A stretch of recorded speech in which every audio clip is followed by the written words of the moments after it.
We see the average Japanese salaryman who works all day and has no social life to speak of. He continues his monotonous and draining routine until one day he eventually has a heart attack from how unfulfilling his life truly is. He later opens his eyes to find himself in an old-looking hospital with a woman standing over him. She remarks that he has quite the gentle face for someone who is related to his father, but he is still unable to make sense of what is going on yet. A maid enters the room and offers the woman some tea, which is when he is finally able to get a look at himself in the reflection of the tray she is holding. He has been reincarnated as a baby named Ars Leuven, and by the time 3 years have passed, he has already begun to make the best of his new life here. He has mastered how to read and write the language here, and has also become fairly knowledgeable about this world as well. He was born in the Summerforth Empire, which rules over the Summerforth continent, and since has never seen a map like this before, he concludes that wherever he is now is definitely not Earth. He was fortunate enough to be born into a family of nobility called the Leuvens, and that comes with the perks of having a giant house, maids to look after him, and a personal chef. There is also one other thing he got when he reincarnated, as he discovered that he has an ability that no one else has ever had. He goes into the training room for the guards and asks if he can watch them while they practice. They all like Ars, so they see no reason not to let him watch, although it's a little strange that a 3-year-old is so interested in seeing them fight. As he walks around, he notices one guard who is struggling to use a spear, so he sees this as the perfect opportunity to use his special ability, Appraisal. With this ability, he is able to see all the stats of the guard named Milias, and although his cavalry stat is only at D, he has an archery stat which is at B, so Ars can tell that he would be much better suited to take up the role of an archer. After Milias loses his match, Ars goes up to him and asks if he has ever considered using a bow to fight his battles instead. Milias thinks bows are for cowards who enjoy being safe while they attack, so if you would never be caught using a weapon like that. But Ars insists that he thinks Milias would be a really good archer if he tried it out.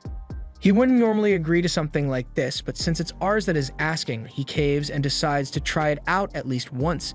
He's never shot a bow before, so he's not very confident with his chances of hitting the target, but Ars assures him that he'll be fine, so he stands in place and draws his bow to fire. The first shot is a bullseye, and Milias can hardly believe what he just managed to pull off. To make sure it wasn't a fluke, he fires several more shots at the target, and each land in the center, with one even managing to split another arrow. After seeing what Milias can do with a bow, all the other guards tell him he should switch to being an archer like Ars had said because he sucks at using a spear anyway.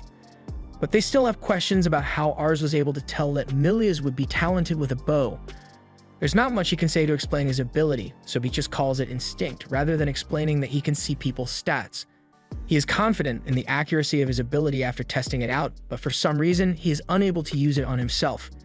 At dinner, Ars was getting ready to eat dinner when his father asked him if he had really discovered Milias' talent for archery.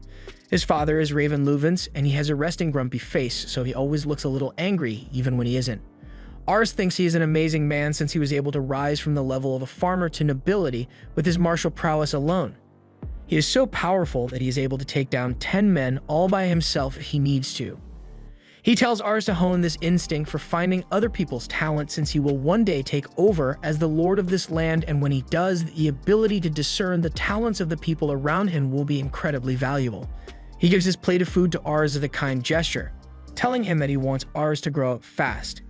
Ever since that day, Ars has spent a lot of time reading up on the Empire, and that led him to realize that he is gonna be screwed if he doesn't change things soon. The rulers of Summerforth are corrupt, and because of this, the peasants are revolting all over the kingdom. If things go on like this, the Empire may fall, leading to widespread wars, and as the future lord of this place, he will be required to lead his men into battle, but he doesn't have the confidence to say that he could be successful in a war. He decides that he needs to prepare himself for such a disaster by gathering talented people to help him when that day comes. He heads out into the streets of the city and begins using appraisal to scan the people for anyone who has some kind of talent. However, even after searching for a long time and wearing out his eyes in the process, he still hasn't found anyone useful yet. Just then, he sees a kid being kicked out of a store and refused service by an old lady. Everyone sees this happen, but they are all racist as well, so they don't want to bother helping a Malkin. Malkin are people who came to Summerforth from across the sea, and they are usually brought in as slaves, so people think low of them. Ars isn't going to just watch him be ostracized by the people, so he walks up to him and offers a loaf of bread, which he had on hand. The boy is hesitant at first, But he accepts the bread, and Ars then uses appraisal on him, which leads him to discover that Reitz is stacked when it comes to stats. His stats are on par with some of the greatest people in the world, so if he has the opportunity to grow, he will become a force to be reckoned with. After finishing the bread, Reitz thanks Ars once more for his kindness and walks off. But Ars doesn't want to let such a talented person slip away from him, so he follows him until they both end up in a dark alley.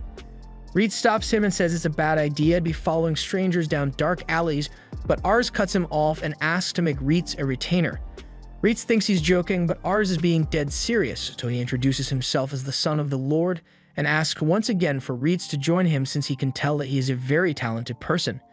Reitz doesn't believe he could be as talented as Ars says he is. Plus, he knows it would cause trouble for his family's image if they took in a Malkin like him. Ars says he'll figure something out, but Reitz declines the offer anyway and begins walking off. As he is leaving, Ars begins chasing after him because he may never come across another person as gifted as Reitz again, so to convince him, he switches tactics and attempts to bribe him with all the delicious food his family's personal chef can make for him. Ars takes him back to his house, and Reitz is surprised to see that he wasn't joking when he said he was the son of the Lord of the land. They head inside, and delicious-looking food is served to Ars. But even the servants here are racist as well, so they only offer Reitz a bowl of beans and tells him that he can't possibly expect to eat decent food when he is a Malkin. They want him to eat his day-old beans and get out of the mansion, but Ars refuses to let such brazen disrespect be thrown at his guest. He makes it clear that Reitz is to be given the same treatment that any other guest would be given, so they all apologize and get him some good food this time. While Reitz is enjoying his meal, Ars asks what he is doing in Summerforth in the first place, so he explains that he was part of a group of mercenaries before, but unfortunately, they were all killed on one of their mission, and since he survived, he has been wandering around aimlessly until he happened to arrive here. That's a touching story, but the butler doesn't care in the slightest and urges Ars to make the filthy Malkin boy leave. Ars tells him that he won't be making Reitz leave anytime soon since he brought him here to have him become his official retainer. The butler thinks that is a preposterous proposal, and there is no way his father would ever give his permission for something like that. And he was right, since once Ars told his father of his plans, he flat out denied the idea on the ground that people like Reitz are simply inferior to the people of Summerforth, so he must be useless. Even his father is racist, so Ars is going to have to pull some strings to get him to accept Reitz as a retainer. He tells him that he can sense great talent in Reitz, the same as he had done with Milia's. However, while Raven trusts his son's ability to identify the talents of people, it is well known among the people of Summerforth that Malkins can never achieve anything good, so there is no way Reitz could have such incredible talent as he says. Ars remains insistent that having Reitz on their side will be indispensable to the future of their domain, so he suggests that Raven gives Reitz a test to confirm the talent he possesses. Raven agrees to test him, and if he passes, he can start out as a soldier. But the test he proposes is a duel which Reitz must win if he wants to be approved.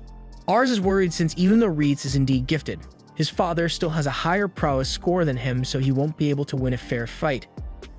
Fortunately, Raven is still a decent man, so he's not going to have a serious fight against a 14-year-old. He'll give Reitz a handicap to make things a little more fair to him, and under these conditions, Ars thinks Reitz has a good chance of coming out victorious. Reitz has no objections to this, so Raven says they should proceed with the duel immediately. While they are walking off so Reitz can fight Ars' father, Reitz stops for a moment and asks why Ars is working so just to take someone like him as a retainer. The offer makes him happy, but it honestly seems too good to be true considering he is persecuted wherever he goes because he is a Malkin. Ars assures him that he is only going through all this effort because Reitz is important to him. He will one day become the Lord of the land, and when that day comes, he wants to have Reitz by his side, so Reitz promises to do his best to win. They arrive at the practice grounds and everyone is confused about what's going on here. Raven asks for practice swords and an hourglass to be brought to them, and once the equipment is ready, he explains that all Reitz needs to do is land a single blow on him within the time limit to be declared the victor of the match. Ars thinks this might work out in his favor if those are the requirements, since even if Raven is the best swordsman in the land, Reitz's skill should be enough for him to at least land one blow on him. The duel begins so Raven charges at Reitz with full force, and although Reitz managed to dodge, he can tell that even with just a practice sword, if that strike has landed, it would be cleaning the pieces of his body from the floor. Raven is stronger than him, but Reitz is still able to hold his ground against him in the fight. The other soldiers are impressed that he is able to keep up with Raven at all since none of them have managed to do so, and that was when he was going easy on them. But right now, Raven is going after Reitz without holding back. At that moment, Reitz gets hit with a strike to the shoulder which sends him bouncing off the floor. He gets back up and looks over to Ars, who is rooting for him, so he regains his motivation to continue the fight and charges in with a new strategy. He ducks under Raven's first strike, and once behind him, he uses the glare of the sun as cover to block Raven's vision and land a strike. Raven still manages to block the strike, but once Reitz steps back to create distance, he announces that this duel is over. Reitz looks back to make sure he hadn't run out of time, that the hourglass still had some sand left in it, meaning Reitz has successfully landed a hit on Raven, even if it was just a light stroke. Everyone is shocked by the feat Reitz has just accomplished, and Raven congratulates him on his victory.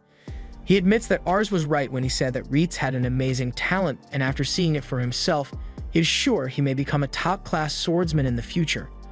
Ars also has a bright future ahead of him if he was able to find such talent so easily. He had been worried about how Ars would handle the chaos in the world right now when the time came, but it looks like he has nothing to fear. Ars may even manage to become the new emperor of the land, but that's a little ambitious for the lord of such a small village. Reitz has also become quite popular among the soldiers, now that they have seen what he can do, and a little while later, Ars goes to see if Reitz has adjusted to his new life here. He is dressed in his new uniform as he has decided to take on servant duties as well, since he wishes to help out as much as possible. He also expresses his immense gratitude to Ars for saving him from a life on the streets, and to repay that debt, he will stand by his side from now on.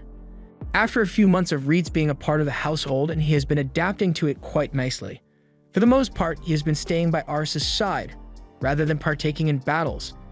And with all the tutoring he has had, he has become one of the most knowledgeable people in the whole house, so both the people of the town and the house have come to accept him as one of them. This is further emphasized when Ars hears a couple of maids talking about how handsome and hardworking Reitz is. Reitz soon approaches Ars because they have a scheduled lesson together, so Ars happily puts down his book and joins him as Reitz goes on to explain the history of the Summerforth Empire. It was once composed of 7 individual nations, but of those nations, Ansel took advantage of its strategic position to conduct trade operations with all the other kingdoms. Eventually, Ansel invaded and conquered the neighboring kingdom, having the entire continent under the control of Ansel's king, Anathus Bidoras. The continent was later renamed the Summerforth Empire, and all this happened 200 years ago, but now the Summerforth Empire is in dire straits. The acting king, Bidoras VIII, is only 8 years old, so all the power is actually held by his retainers, who are more concerned with gathering wealth and power for themselves than with the longevity of the empire. With the current power system, people have begun to lose faith in the empire, and revolts have been popping up left and right as a result. For these reasons, several provinces made the decision to ditch the whole loyalty to the crown thing and instead focus on keeping themselves afloat. Right now, they are just a minor problem, but Ars' father is already being dispatched to deal with them. So one day they may be a serious threat, and Ars needs to be prepared for that. He asks Reitz if he has any idea where Ground Zero would be if a major revolt were to happen. So he points to the Mission province as a likely spot. Their ruler is currently old and in poor health, so once he's out of the picture, all hell is going to break loose. He has 2 sons who could take his place, and normally it would be the oldest, but the youngest is actually better suited for it than him. This will most certainly lead to a war, since both brothers want to inherit the position, and Ars wants to know who Raven would choose to follow if that ends up happening. From what Reitz knows, Raven believes it is the older brother's right to succeed their father. Ars is worried, since if his father ends up on the losing side of the conflict, then things could end up going really badly. Although while Ars is nervous, Reitz sees this as a good opportunity to rise up in the world for Raven. After all, a good showing in a major conflict will be a great addition to his accomplishments, so Reitz suggests they try to prepare for the occasion in order to make the outcome more certain. To do that, they are going to need to find more talented people, so Ars and Reitz prepare to head into town. As they leave, they spot Raven, who has been training far more frequently in preparation for the looming war. Once he notices his son, Raven asks if he plans to head into town today, and Ars confirms it, adding that he wants to look for some more exceptionally talented people. Since Ars' track record speaks for itself, Raven trusts that he will find someone amazing, but he asks that Ars try his best to find someone who has a talent for magic, because it would be of great assistance in battles to come. Raven is unable to use magic on his own, and his retainers who can use it aren't particularly gifted in the art, yet magic could easily turn the tide of a battle. So finding a gifted magic user is important. Ars and Reitz head out to the capital of Canary to find a magic user, but Ars is shocked to see so many people filling the city streets. According to the information Reitz had gathered, the city has a population of about 50,000, which is way more than Ars had imagined it would be. This place is ruled by the House of Pyres, and the people here look very wealthy, which I'm sure wasn't achieved by any nefarious means, so Ars wishes to someday provide this kind of life for his people back in Lamberg. There are a lot of people to choose from, so Reitz is sure they'll find someone adequate for the job in no time at all. However, even as Ars scans through every single individual in the town square, he doesn't find a single person that would be a promising mage. For now, since they haven't had much luck finding any gifted people, Reitz suggests that they both go grab some lunch while they take a break. Ars is happy with that idea, but as they are heading to a market, they walk past an alleyway where Ars learns that things are never as pleasant as they seem at first glance. Reitz explains that no matter what, wherever there is wealth and prosperity, there will also be the poor and decrepit. But even though he was the exact same way a few months ago, he has to let Ars know that there's nothing he can realistically do to change all their situations now. He had looked at the flashy town earlier and thought it was wonderful, but with a sight like this, his opinion has changed. What he wants to create is a town where even the less fortunate are able to make a living for themselves. And though he knows he is just being wishful, he would like to find a talented mage among one of the poor people here, so he can at least save one person. While he says this, there is a cloaked girl listening in on their conversation, but she soon slinks away from the two. Ars and Reitz make it to the market, and Ars is drooling over all the amazing food available here when he gets called out by a fishy stall owner. He offers Ars the chance to buy a dragon egg from the northern region and have his very own pet dragon, which he is very excited to hear since he didn't even know dragons existed in this world till just now. He really wants a pet dragon, so he reaches into his bag and says he'll buy 3. But then Reitz pulls out a knife and holds the stall owner at the blade's edge. He is insanely angry that someone would dare try to scam Ars in front of him, and although the scammer tries to deny any wrongdoing, Reitz knows better. Trade with the northern region was frozen last year, so the only way he could actually get dragon eggs was if he illegally smuggled them in. But even at that, these are just regular old lizard eggs from the Ansel region. Reitz won't take such blatant disrespect to his master, so he is prepared to kill this man right now. However, Ars doesn't want to get into any trouble for murdering a local, so he tells Reitz to just let it go since it was his own fault for nearly falling for it. Reitz realizes that he is making a scene, so he calms down and apologizes to Ars for being so hot-headed. After finally getting some food to eat, Ars notices a candy stall across the street, so he runs over to go get some for himself. But as he pulls out his money pouch, a girl bumps into him, and his pouch gets poached. He doesn't notice what happened at first, but as Reitz comes running up, Ars is informed that he just got robbed, so he starts panicking. Reitz assures him that they will be able to get it back as he picks Ars up to chase after the girl. But even with his speed, the girl is still so fast that Reitz only manages to pull off her cloak. They follow her into an alleyway, but it looks like they aren't the only ones who are after her, as she has been cornered by a group of 3 guys who really don't like her. The girl gets punched to the floor, and even though she just stole from him, Ars can't bear to see someone get treated so badly. The man doesn't like being told what to do by a kid, so he's about to give Ars the same punch. But Reitz obliviously isn't going to let him get away with it. He warns the man to not continue with his attack, but the man doesn't surrender, so he gets a 1 piece to the gut before being thrown like a bag of dirt. His 2 friends try to jump in and avenge their buddy, but they both get manhandled by Reitz as well, eventually deciding to just take the L and leave. Now that they are gone, Ars asks if the girl is alright, but then he gets a good look at her, and she's fucking amazing. She has S-rank potential as a mage, which is exactly what Ars was looking for. So while Reitz walks up to her to demand Ars' money pouch back, Ars asks her if she would like to become one of his retainers. This shocks both the girl and Reitz since they can't believe he would hire someone who just stole from him, but Ars is serious about it since he can see her immense aptitude for magic. The girl answers coldly, saying she would rather die than serve a child like Ars, and when asked why she gave such a strong refusal, she says that there are just some things she can't stand. And Ars is one of them. Besides, she says she has never used magic before, so there's no way she could be as adept as Ars is claiming.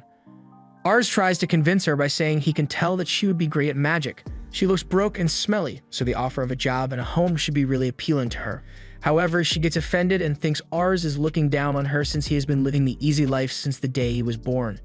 She has no interest in becoming the pawn of some noble who is only interested in protecting their lifestyle, but Ars says he is not like that. He wants to create a world where people like her can have stable lifestyles and earn a decent income without having to steal. His ideals are great and all, but promises are cheap, and the people here don't have the luxury of waiting for this someday to come because they are worried about what they'll eat today. So her answer is still no. Reitz can't make her change her mind, but he hasn't forgotten about the money pouch she stole, so he demands that she return it once more, which she does without putting up a fight. Ars still hasn't given up, so he tries to keep the conversation going by asking who those guys that were after her are. She explains that a while ago she got caught stealing from a noble, so she ended up getting sold to a slave trader as punishment. She managed to escape, but the slave trader sent those guys after her because she would be sold for a high price on the market. If that's the case, then Ars asks why she is still in this town, all since it would be much smarter to ditch this place and get as far away as possible so the slave trader doesn't catch her. She responds that she can't just leave this place because she's got people here whom she cares for. At that same moment, a bunch of kids come running to her. They have been worried sick for the past 2 days since they didn't know what happened to her. These kids are all orphans with no one to turn to, so the girl took it upon herself to take care of them, and that means she can't leave them behind. Ars understands the situation now, so he won't try to recruit the girl anymore, but he still wants to help their situation, so he offers her his money to keep them going for a while. She still thinks he is just trying to act like a good person. But since he did offer, she's not going to turn down free money. She takes the money and leaves with the kids, but Ars is left with a lot to think about after what he has seen. Later on, Ars sits outside his hotel room late into the night and thinks about the whole thing until Reitz comes to tell him to get inside before he catches a cold. He sees that Ars is still upset about his encounter with the girl, but he can understand how she felt at the time. Most nobles aren't exactly great people, so it is never a good idea to blindly trust what one says at first, but he assures Ars that he isn't one of the bad nobles since he actually wants to help people. Still, Ars gets the feeling the girl may have been right about him taking his privileged lifestyle for granted with him, making such a grandiose claim of bringing a better quality of life to the poor people. He honestly hadn't thought it through much, so he needs to do some reflecting on himself. Just then, Ars' self-reflection is interrupted as he sees those kids from before running down the street, and they are in a panic because Charlotte, the girl from before, has been caught by the slave traders. Charlotte has just been dragged back to the slave trader's office by his lackeys, and the goons who were forced to chase after her take their frustrations out by giving her an extra beating for making them work so hard. Even while she's getting kicked over and over, Charlotte doesn't cry or fight back because she has more or less accepted her fate. The slave trader tells the goons to lay off beating her because he's got a buyer willing to pay big bucks for her, and the dude's a real pervert, so he wants Charlotte's face in good condition. Since the boss ordered it, they agree to leave her alone, but then they notice the sack of money she has with her and pick it up as a bonus for themselves. However, while she doesn't care about herself, that money is where she draws the line. She gets up and tries to run away after grabbing the bag, but she is immediately slammed back to the ground. The slave trader tries to convince her to give up on running away since even if she did manage to escape, she would just end up going back to the life of misery on the streets, so she should just accept that she has lost and become some random guy's slave. Just when all hope seemed lost, a loud crash is heard as Reitz bursts through the front door with his gloves ready to pound some faces in. The goons recognize him as the same guy from earlier, but they seem to have forgotten how badly they were beaten. So Reitz gives them a quick reminder by knocking them out again. The slave trader tells the last guy not to attack because he can't win, so instead, he starts questioning why Ars would suddenly bust down the doors to another man's house for no reason. Ars gets up and addresses Albert, the slave trader, telling him that he wants Charlotte to be released at once. By this point, Albert has realized that Ars is probably a noble, so he calms down a bit since nobles are the primary buyers for his slaves, but Ars is a little different from the normal selfish noble. Charlotte tries to stop Ars and tells him to stay out of this since he has no reason to put himself in danger for her sake, but he doesn't need a reason to do the right thing. Since he met her, he had been wondering why she always had that blank look on her face, and now he knows why. It's because her ambition stat is stuck at a 1. Albert has no idea what Ars is talking about, so Ars explains that ambition is what drives a person to keep improving themselves and aim for greater heights, and with hers being stuck at only 1, she's totally given up on all aspirations for the future. Albert laughs, saying it's obvious she would give up on her future since she's only a slave now, but Ars doesn't see what's so funny about it and gets angry over it. As Charlotte watches Ars get angry for her sake, she is sent into a flashback of the moment when she first lost hope for her life. It was the moment she realized that no matter how hard she tried, she would never amount to anything even close to what she saw other people have, so from then on, she decided to focus on surviving first and nothing else so she doesn't have to face the injustice of the world. Albert has had enough of entertaining Ars's self-righteous speech, so even if he is the son of a noble, he's a noble. He is going to have to make him disappear. Charlotte sees what's about to go down, so she pleads with Ars to get out of here before something bad happens to him because of her, but Ars assures her that he isn't the one in danger here. He calls over to Ritz and tells him it is okay to lose his temper for now and murder is on the table, so as one of the goons approaches him, he palms the guy's neck and has the guy's feet dangling in the air before he slams him into the ground. Even after what they just witnessed, the rest of the goons still think they can handle him in a fight, so they try to surround Ritz to take him down, but none of them are able to last more than 5 seconds.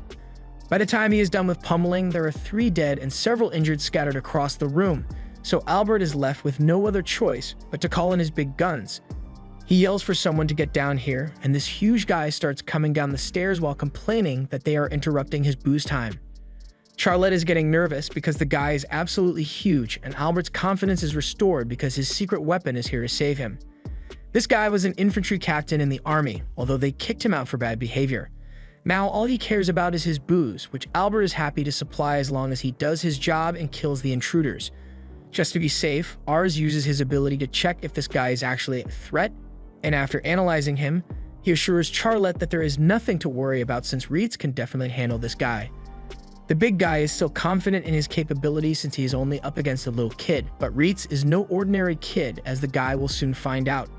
He takes his swing, but he connects with nothing but air as Ritz leaped into the air to dodge. And while hanging from the chandelier, he jumps down while stomping down on the big guy's neck. After the guy gets back up, Ritz gives him a nasty uppercut to take him out of the picture entirely, and Charlotte is left wondering who Ars and Ritz really are. Albert is visibly shaken by the turn of events, but he still insists that Ars and Ritz have no right to do this to him since the foreman of the Canary district made slave trading legal. Ars is aware of that, which is why he came here with the intention of paying for Charlotte's freedom.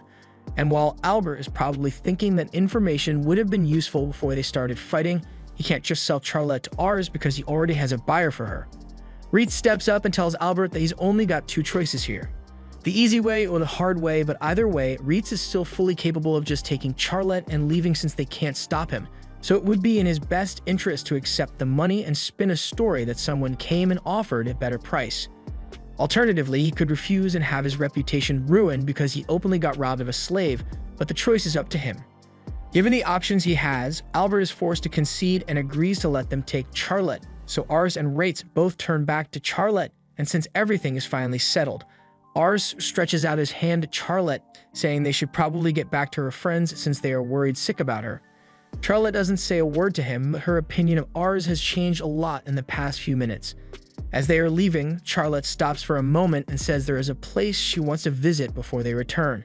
She leads them deep into the forest to show them something, but Ars' stubby child feet aren't made for hiking, so he's exhausted long before they actually make it there. After a few more minutes of walking, Charlotte says they've arrived, so Ars looks up and is pleasantly surprised by the amazing view he gets to see. This has always been her secret spot since when she sees the whole town from up here. Her problems always seem small in comparison. If the spot is so special to her, Ars asks why she would choose to share it with him. She brings up what Ars had said earlier about wanting to create a town where people like her can live stable lives, but she wants to know why he cares so much in the first place. Ars answers that it is because he likes children, which doesn't make a lot of sense to her since he's still basically a toddler compared to her, but hear him out for a second. He's had a whole life in Japan before he reincarnated here, and something that always managed to lift his spirits when he was tired was the smile of a child, and that's because a child's smile is so full of hope and just plain cute. So he wants to protect those smiles no matter what. Charlotte is satisfied with that answer, so she agrees to go with Ars after all. Ars is happy, but he thought she had a commitment to those kids, so she couldn't leave. That may be true, but the reason she is leaving is because she wants to help Ars make a place where they can have hope for the future.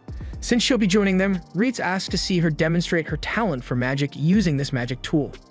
Ars asks where he got that, and he just so happened to find it on the floor of a house they just visited, although it was attached to an unconscious body. It's not that he doubts that she has talent since Ars recommended her after all, but he wants to see it for himself so he can respect her as a comrade. She agrees to try, but she makes no promises since this is literally the first time she's ever tried magic. Reese shows her how to cast a basic spell, and Ars waits in anticipation since he doesn't know how much power a person with S-rank mage potential would have. As Reese finishes showing her how to cast the spell, she points her hand to the sky and recites the incantation, causing flames to gather around her hand, and eventually a massive blast is fired off, creating a huge explosion in the sky. Both Ars and Reitz are left in stunned silence over what they've just witnessed, and the people of the region are left wondering if they are being bombed or something. Charlotte takes a moment to accept that she actually just did that, and after that, she turns to Ars and Reitz, who still have their mouths open in shock. Ars already knew she was amazing at magic, but seeing it with his own eyes is still an amazing sight. Before they go, however, Charlotte has one more request to ask.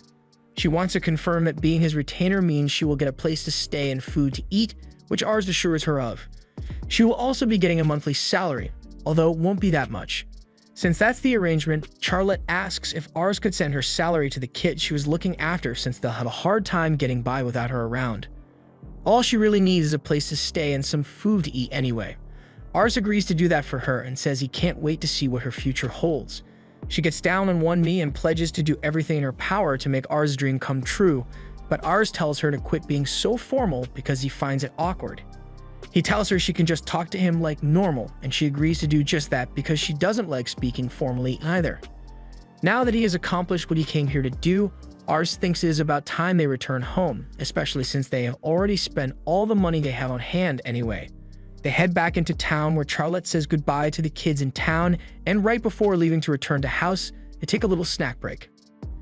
Charlotte never really learned table manners, or any manners for that matter, so Reitz is going to have to drill them into her brain so she doesn't end up disgracing Ars in the future, but she doesn't like the idea of having to learn boring stuff like that.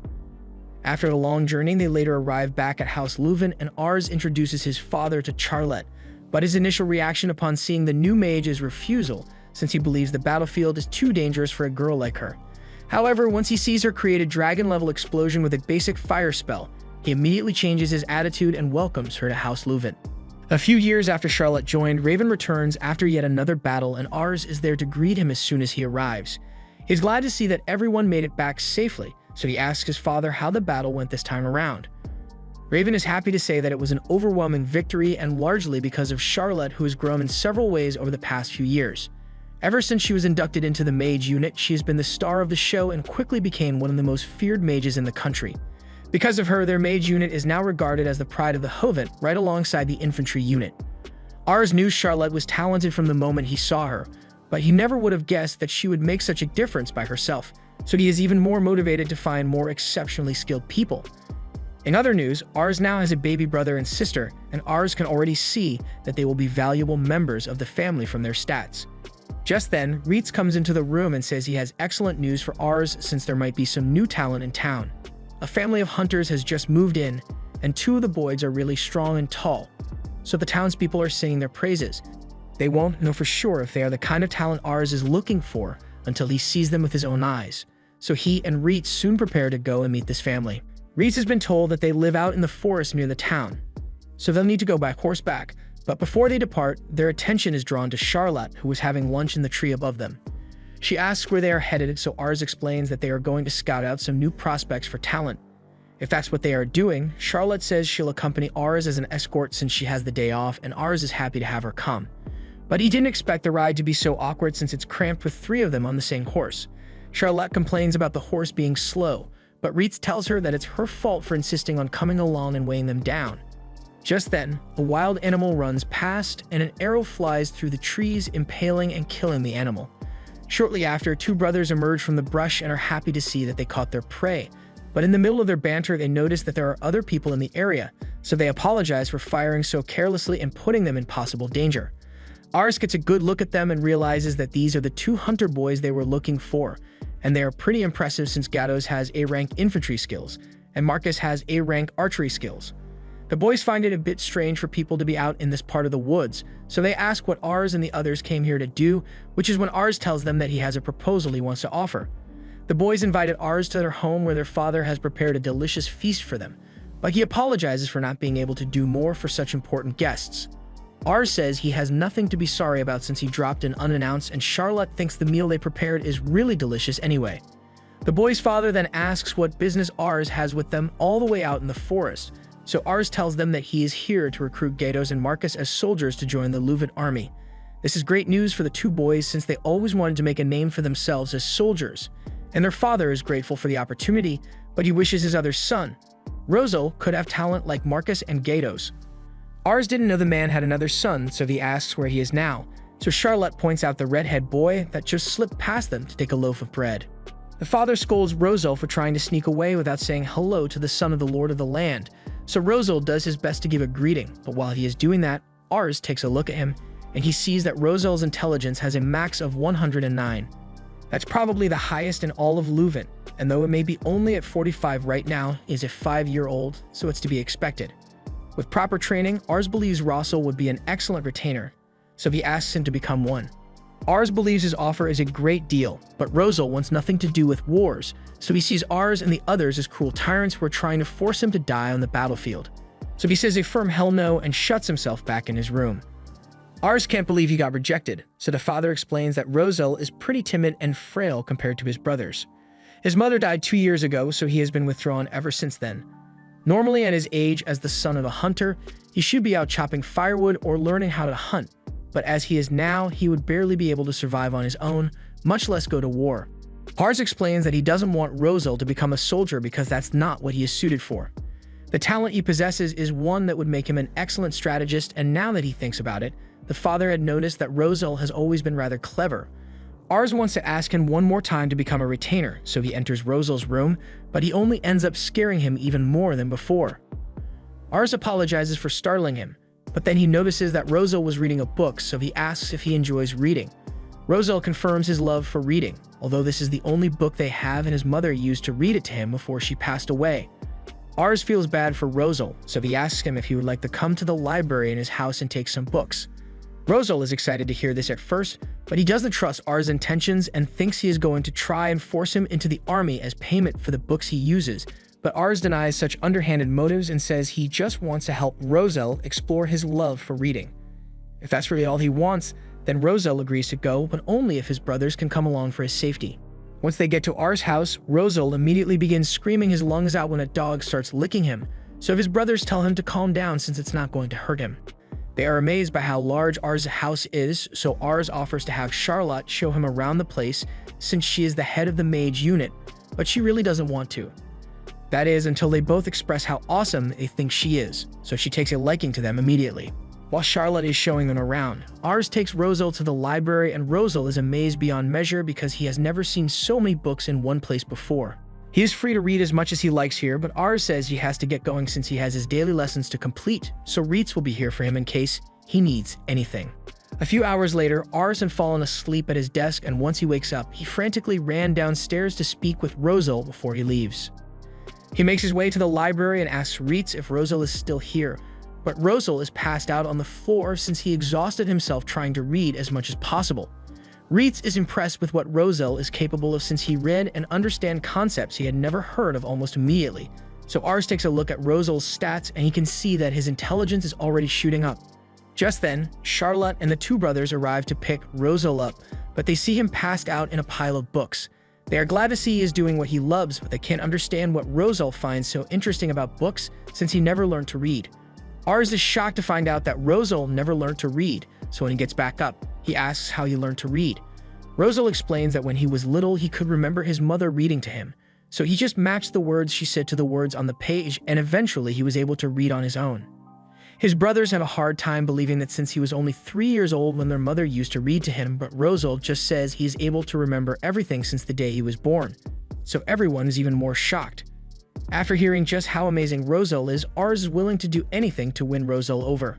Later, Ars is thinking of a way to show Rosal and his family that there are ways to hunt without needing to be physically gifted, as that may give Rosal the confidence to become his retainer. He tells them that traps are a common method for hunting in other countries, but Marcus and Gatos don't think it will be effective against the animals here since they are pretty smart and quick. However, Ars has faith that Rosal's brain can come up with something that will be effective, and then his father will surely have to acknowledge him as a capable hunter. Rosal doesn't think he'll be able to do something like that, but his brothers are here to support him and say they will do anything to help him. Rosal wants to prove that he can be useful, so he agrees to give it his best shot, and after a lot of off-screen work, a trap has been constructed. Rosel's father comes out a while later and he is shocked by what he sees before him. The boys see him and excitedly show off what Rosel was able to come up with as they tell their father how to look inside the trap. The father obliges and he is shocked to see that it is full of animals. The brothers proudly state that it was all Rosel's idea, so they push him to tell their father how he came up with it.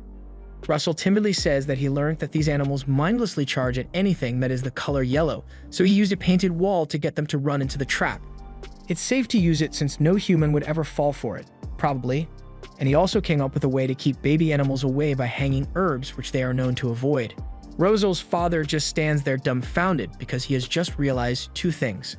Rosel is a genius, and he just made the family business of hunting obsolete with this trap, and it only took him one day to come up with it. After processing his thoughts, he asks the older brothers if they are leaving tomorrow to join the Leuven army, and once they confirm it, he tells them to take Rosel with them. Rosel doesn't know where his father's sudden change in attitude came from, but his father is adamant that Rosel needs to leave home, and he has nothing else to say besides that, so he walks away. Rosel now believes his father must hate him for making hunting redundant, so he accepts that he's just going to have to go with Ars since he has nowhere else to go. But Ars tells him that he can't leave yet, at least until he has cleared up this misunderstanding with his father. Rosel's mother fell ill shortly after he was born, so he has always believed that his father hated him for being the reason their mother died. Even though they never said that, he believes that's what they all think about him, which is why he always locks himself in his room. Right now, he is wishing he had never been born, but then he hears some movement on the roof, and it happens to be his father and brothers. Marcus and Gatos both came to thank their father for raising them well, but they ask him why he had to talk to Rosel in that way earlier. The trap he built was amazing, and Rosel made it so that the father wouldn't have to work so hard, so there was no need to be so harsh on him like that.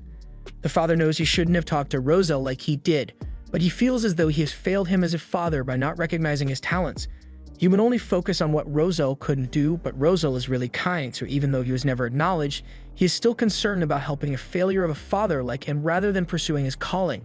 So the only way he could think of to get Rosel to leave was to make him resent him as a father. The next day, Ars arrives to escort the brothers back to the manor, and Rosel seems really determined to go with him. So his father believes that he must hate him after all and doesn't bother trying to say goodbye so Rosel can go live a better life without regrets.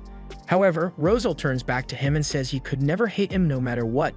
Rosel admits that he has been useless to the family until now, so the reason he is going with Ars is so that he can learn all kinds of things so he can be useful. And once he has done that, he wants to come back and live with his father. His father is brought to tears after hearing that Rosel still loves him, so they take a moment to say their heartfelt goodbyes to one another. Marcus and Gagos thank Ars for convincing Rosel to stay and giving him the chance to reconcile with his father before becoming his retainer, but Ars never really cared if Rosel joined him or not.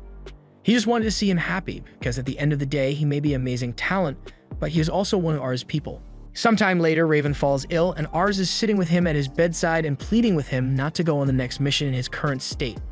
Unfortunately, Raven is obligated to go because, with the current state of things in the world, there is simply no other choice. The governor of Mission had passed away recently, and in his will, he named his younger son as the one to inherit the throne. However, as expected, the older brother could not accept his father's will. He claimed that the documents were forged and thus began a civil war with his brother. Although the majority of people had thought of the older brother as an incompetent fool, he had managed to make a name for himself through several battle victories, so in turn, he managed to garner the support of a decent amount of retainers in his quest for power. And due to the ensuing civil war, the neighboring country of Seats decided to take advantage and invade while the country of Mission is divided among themselves. This will mean another battle needs to be fought, but Raven tells Ars to stop worrying about it because he has got more pressing matters to attend to, like the fact that his wife will be arriving here shortly. Ars is understandably shocked because this is the first time he's hearing anything about him getting married, but I guess Raven just forgot to mention it. He pulls out a letter he received earlier from the girl in question, and upon receiving it, Ars immediately runs to his retainers to tell them the bad news. Upon hearing that Ars has a betrothed, they are all equally as shocked as him. This is the first he has heard anything about her, and a maid comes in to tell him that his soon-to-be wife is outside already, so he has literally no time to prepare. He heads outside to meet her as the carriage pulls up, but he's nervous as hell since even in his past life, he never had a girlfriend. And now he's just meant to handle a wife out of nowhere. But after seeing her for the first time, he realizes that he may have hit the jackpot on this one. But then he gets a look at her stats, and her diplomacy and ambition are through the roof, so she is naturally inclined to be conniving. He is immediately put on guard because she may just be putting on a nice act to make a good impression on him, and for all he knows, she may be here to dispose of him since his father is currently ill. He mustn't let himself fall for her charms, but that's not going to be an easy task since she is really pulling at his heartstrings. After snapping out of it, he offers to show her around the estate. But as they walk in, Lucia's butler sees Reitz for the first time and he still has a few racist tendencies, so he is shocked that they have someone like him here. However, Licia will not stand for such rude comments and certainly not directed to someone her future husband trusts with his life. She tells Jan to apologize for his statements immediately, which he does, and Ars's opinion of Licia improves a little. As she is shown around the estate and meets all the people who work here, she has nothing but good things to say about everyone here. And while she and Ars are sharing a meal together, she talks about how delicious the meat in the food is, which gets Ars to start explaining the whole story behind how they came up with a new trap system. But in his excitement, he failed to notice that he had a little sauce on his cheek, so he gets embarrassed when she points it out. Ars must admit to himself that Licia is a master at communication if she is able to keep a conversation going with him, and in addition, she is quick-witted and more beautiful than anyone he has ever seen before. If he hadn't seen her stats, he would have been head over heels for her by now. But that aside, Licia continues the conversation by mentioning that she got to see a little bit of Lambert while she was on her way here, and she is truly delighted by how lively it is. Ars agrees with her and says he would have personally shown her around town had the weather been more favorable, but Licia tells him that she doesn't think that's going to be a problem since the rain isn't going to last long. A few moments later, the rain clears up just as she had said it would, and Ars is utterly amazed, so he asks if she has the ability to control the weather or something. She tells him that it's nothing as special as weather powers, but rather, she just watched the clouds on her way here, and she was able to tell that the rain wouldn't last long from how the clouds moved. And since the sky is clear again, Ars will be able to show her around town after all. Meanwhile, outside the door, Rosal and Charlotte are spying on Ars's lunch date, and Charlotte asks Rosal what he thinks about Licia, and from what he can tell, she is the very definition of an ideal wife. But you would be lying if you said she didn't seem a little scary.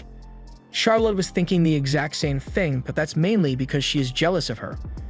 Ars and Licia head out into town, and he introduces her to the people as his future wife, so they are all excited and plan to throw a celebration for him. However, close by, there is an argument going on between two men, so Ars and Licia rush over to see what's going on.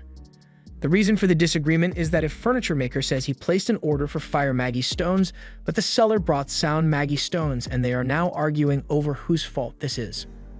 Since he is going to be the future lord of the land, Ars thinks he should try to do something about this dispute, but he can't afford to fail since one slip up here would show weakness, and he can't let Licia see any signs of weakness from him until he has made sure of her intentions. Just then, Charlotte and Rosal show up, and Charlotte asks if Ars would like her to settle it, since one hit from her magic should be enough to put an end to their quarrels as well as their lives. Licia is against the idea, so she states her disapproval, but then she mentions how much of a fan she is of Charlotte since she is widely renowned as the most famous in the land. All that praise was enough to get Charlotte to like Licia in no time, so Licia then moves on to the next issue and asks Ars if he would be willing to let her settle the dispute. And if she manages to succeed in her attempt, she would like him to do her a favor. She then approaches the two men and gets their attention, so they'll stop fighting, at which point she introduces herself as Licia Plaid. Licia goes on to tell them that she may have a solution to their predicament, so she offers to buy the sound Maggie stones that they have, since they are rather rare in her region. And conversely, she also has a large number of flame Maggie stones in stock, so she can arrange for some to be sold to them at a reasonable rate.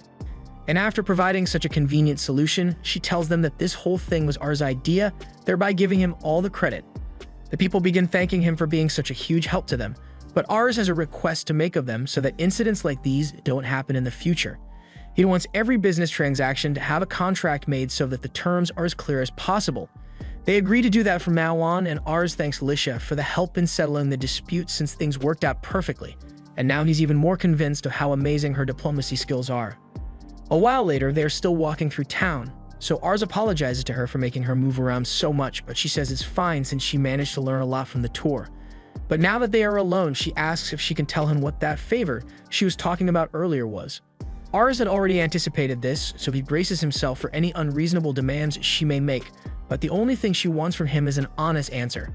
She asks him what kind of person he likes, and Ars is thrown for a loop since he can't figure out what Licia's intentions are. Eventually, he just gives up on trying to outthink her since he knows she is too smart for that. So instead, he decides to answer the question straightforwardly. So he tells her that he likes people who are honest and don't try to hide things from him. So Lisha smiles and says she will keep that in mind before continuing to walk, leaving Ars even more confused than before. The rest of the day went on without much, but in the end, Ars was unable to figure out what Lisha's real intentions are. But since she'll be staying the night here, he decides to just try again tomorrow and gets ready to climb into bed. However, as he lifts the covers, he finds Lisha hiding on his bed, and it's the biggest shock he has received all day. He questions if Lisha is aware that this is meant to be his room, and she is fully aware of it. But she just thought it would be funny to sneak into his room and catch him off guard. Jokes aside, she does have a reason for coming here, as she brings up what Ars had said earlier about liking girls who don't hide things from him. So she is here to have an honest conversation with him. Ars pours Lisha a cup of tea before asking her what exactly it is that she wants to talk about with him. Lisha doesn't hesitate and immediately asks Ars to tell her what he thinks about her, a statement which makes Ars spit up his own tea. He asks what she means by that, so Lisha explains that she has a special talent to be able to tell what someone feels just by looking at them, and when she first met Ars, the emotion he displayed was that of suspicion. Of course, being suspicious of someone you just met is normal, which is why Lisha prides herself on being able to gain people's trust after just a few conversations. However, everything she tried to gain Ars' favor only managed to make him even more suspicious of her, so she wants to know what it is that he finds suspicious about her. Ars can understand why she would be uneasy about his suspicion of her, since she obviously would never have guessed that someone would be able to see her stats, and he could probably dodge the question if he wanted to, but Ars chooses to be honest with her instead. He tells her that he has the ability to see people's attributes and aptitudes, so when he first saw her, he could tell that she has incredibly high diplomacy stats, as well as a higher level of ambition than most people. This led him to believe that everything she would do would be a calculated step, so he kept his guard up in case she had any ulterior motives. He's not sure if Lisha will believe him, but she says she believes him since what he said actually perfectly explains his behavior. And it is true that she has great ambitions, so Ars asks what those ambitions may be, which gets Lisha a little flustered, but she ultimately admits that her dream is to find an amazing man to fall in love with her.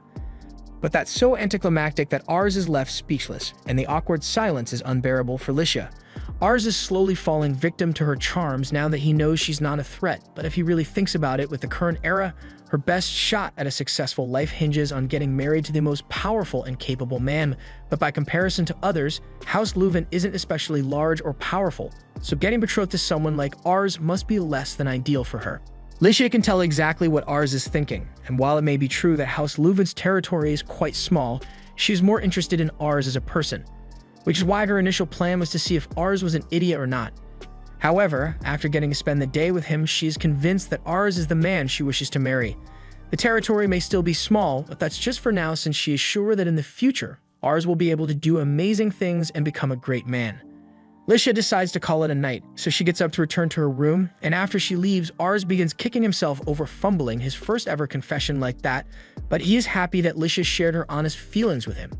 Meanwhile, outside his door, Lisha is regretting the decision to share her feelings because she is utterly embarrassed about the whole thing. However, she is at least glad that she was able to honestly speak with Ars, and she doesn't get to do things like that often. The next day, as Lisha is on the carriage ride to return home, she thinks about how much she has always hated the world of nobility. People constantly lie and never say what they really think, and she was always able to tell when people were being dishonest, so it made her sick to her stomach. But then one day, she heard some noble ladies gossiping about how the girl they used to bully married her way into a position of power above even them. And that was when Lisha realized that the only way to escape the constant lies was to become so powerful that people can't afford to betray you. To do that, she learned to lie her way into the good graces of people, since she had already seen how it's done. Initially, she had no intention of going through with the marriage due to the minor scale of the Leuven territory, but she still wanted to maintain favorable relations, which is why she was laying the charm on him.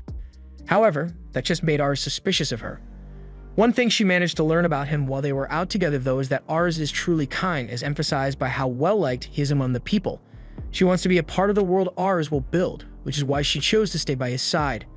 She is also sure that his kindness will cause him some trouble with people who want to take advantage of it, so she'll make sure she's there to end them if anyone tries to hurt her darling Ars.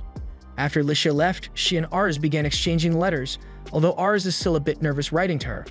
Recently, things have been quite peaceful, with the mission's civil war having died down a bit, and Raven seems to be recovering from his illness as well, so Ars wishes these peaceful times could last forever. Well, it looks like he jinxed it because Raven's condition has just gotten worse and he's going to die sooner or later. But Ars is yet to repay his father for everything he has done for him, so he prays for Raven to hang in there a little longer. Meanwhile, in Castle Encatraz, the governor was sitting in his dark throne room alone, with no guards anywhere nearby, and suddenly the door is opened by a man holding a knife in his hand. The governor immediately tries to get up and run, but unfortunately, his kingly robe gives him -10 mobility, so he falls over and the assassin takes the opportunity to run up to him and stabs his back. Tons of guards enter the room to surround the assassin and take him in for questioning, but the assassin already accomplished what he came for, so he yeets himself out the window and cracks his head open on the pavement like a coconut, so they'll never know who was behind this. A while later, the news of the assassination of the governor of missions reaches Raven, so he calls for a meeting with Ars and his retainers to discuss the situation. He asks Rosal what will happen now that the governor has been killed, and Rosal immediately knows there's going to be a terrible war soon. The governor's death will also cause the succession dispute to escalate to a great degree, and every district in Mission is going to have to side with either the elder brother Kurun or the younger brother Vasmark. The head of the Canare district, Lumiere, is likely going to side with Kurun, and when he does, Lambert is going to do the same. Raven expects to receive a summons letter pretty soon, so he asks Reitz to have the soldiers ready to move out at a moment's notice, and he also intends to prepare himself for the battle, but he can't even get himself out of bed right now due to his sickly condition. A while later, the summons letter indeed arrives and is asking Lambert to gather its forces for the upcoming war. Since Raven is still unable to participate, Reitz suggests that he and Charlotte could take the role of leaders and go in his place, but Ars is adamant that he must be the one to do it. Ars, Charlotte, and Reitz all stand at a cliff and look over the Canare district, where they are set to meet you Lord Lumiere, and Ars is a little worried about what kind of man he may turn out to be. They approach the castle gates and Ars introduces himself as the son of Raven Luvent, coming here in response to the summons from Lord Lumiere. The guard takes a look at the invitation and it looks like it is genuine, but he doubts that Ars is here to represent House Luvent since he is just a child. But then the guard recognizes Charlotte as the famous Lady of Flames and Reitz as the Reaper of Luvent, which makes Ars wonder what kind of atrocities Reitz must have committed on the battlefield to earn himself such a title. In any case, the guard no longer has any doubts about Ars' identity, so he leads them inside the castle where Ars is introduced to Lumiere's right-hand man, Menace Renard. Ars says it's a pleasure to meet him, and since Ars is the one who came, Menace assumes Raven must truly be ill and wishes for his full recovery. Ars takes a moment to scan Menace's stats, and his average is pretty high as he is literally good at everything. Menace mentions how he has heard of the achievements of his companions, and he immediately makes them an offer to come work here instead, but Charlotte and Reitz have both already sworn their loyalty to the House of Luvent, and while Menace is disappointed that they declined his offer, he can understand their commitment to Luvent. With introductions aside, he leads Ars to the meeting room where the other leaders are waiting, and Ars is a little nervous, but he enters the room and boldly introduces himself as Ars Luvent, representing Raven Luvent. He then takes his seat, but his nervousness hasn't died down one bit since no one has said a word yet. The first to break the silence is Kral Orslo, who used to visit Raven and play with Ars not to be so nervous, and even offers him some cookies. Meanwhile, the other guy is staring daggers at Ars, and he has no idea why. Just when he was about to try and smooth things over with him, the main doors swing open, and the headman of Canare walks in. Lumiere pyres. Lumiere thanks all of them for coming to meet him, and as he sits down, Ars scans his stats, and it's about what one could expect from the headman of a district. His prowess is really high, but nothing else is really remarkable. Although now that Ars looks a little closer, Means makes up for a lot of the skills that Lumiere lacks, so combined, they can make the best decisions for the country. Lumiere apologizes for calling them her on such short notice, but he wanted them to hear what he has to say in person. The assassination of the governor will no doubt lead to an all-out war, and in the struggle for succession, Lumiere intends to support the older brother to the end, and that won't change, so he asks if anyone here had any objections to his plans. Neither Kral nor Ars has anything to add to the meeting, so Lumiere brings the discussion to a close and tells them all of the rumors that Saltz may try to use this opportunity to launch another attack on them, so he wants all of their troops to be ready in case that happens. Now that the meeting is over, the others are already planning out ways to keep their troops prepared, and Ars is totally exhausted because he has never felt so nervous in his life before. While he is still lying there stretched out across the table, he gets called by Lord Lumiere, so he immediately stands up to apologize for his rude behavior. Lumiere tells him that there is no need to apologize and that he had heard about Raven's condition, so he's happy to have Ars here in his place. Luvent is a fairly small domain, but recently, the strength it has demonstrated among its people is far greater than what one would expect. He is also glad that Ars is mature enough to act as his father's proxy even though he's only 11, so he has very high hopes for the future of House Luvent. The same goes for Charlotte and Reitz as well.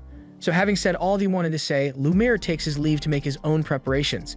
As he leaves, Ars and the others realize they have a lot to live up to, so Ars suggests that they start preparing as best they can for the impending battle, but before he can do that, he gets called again, but this time by the guy that was glaring at him earlier. The man says this is the first time they've spoken to each other, so he introduces himself as Hammond Plyde. In other words, he's Licia's father. He asks if Hammond needs anything from him, so Hammond mentions that Licia has been distraught lately, and that the cause is Ars lacks communication.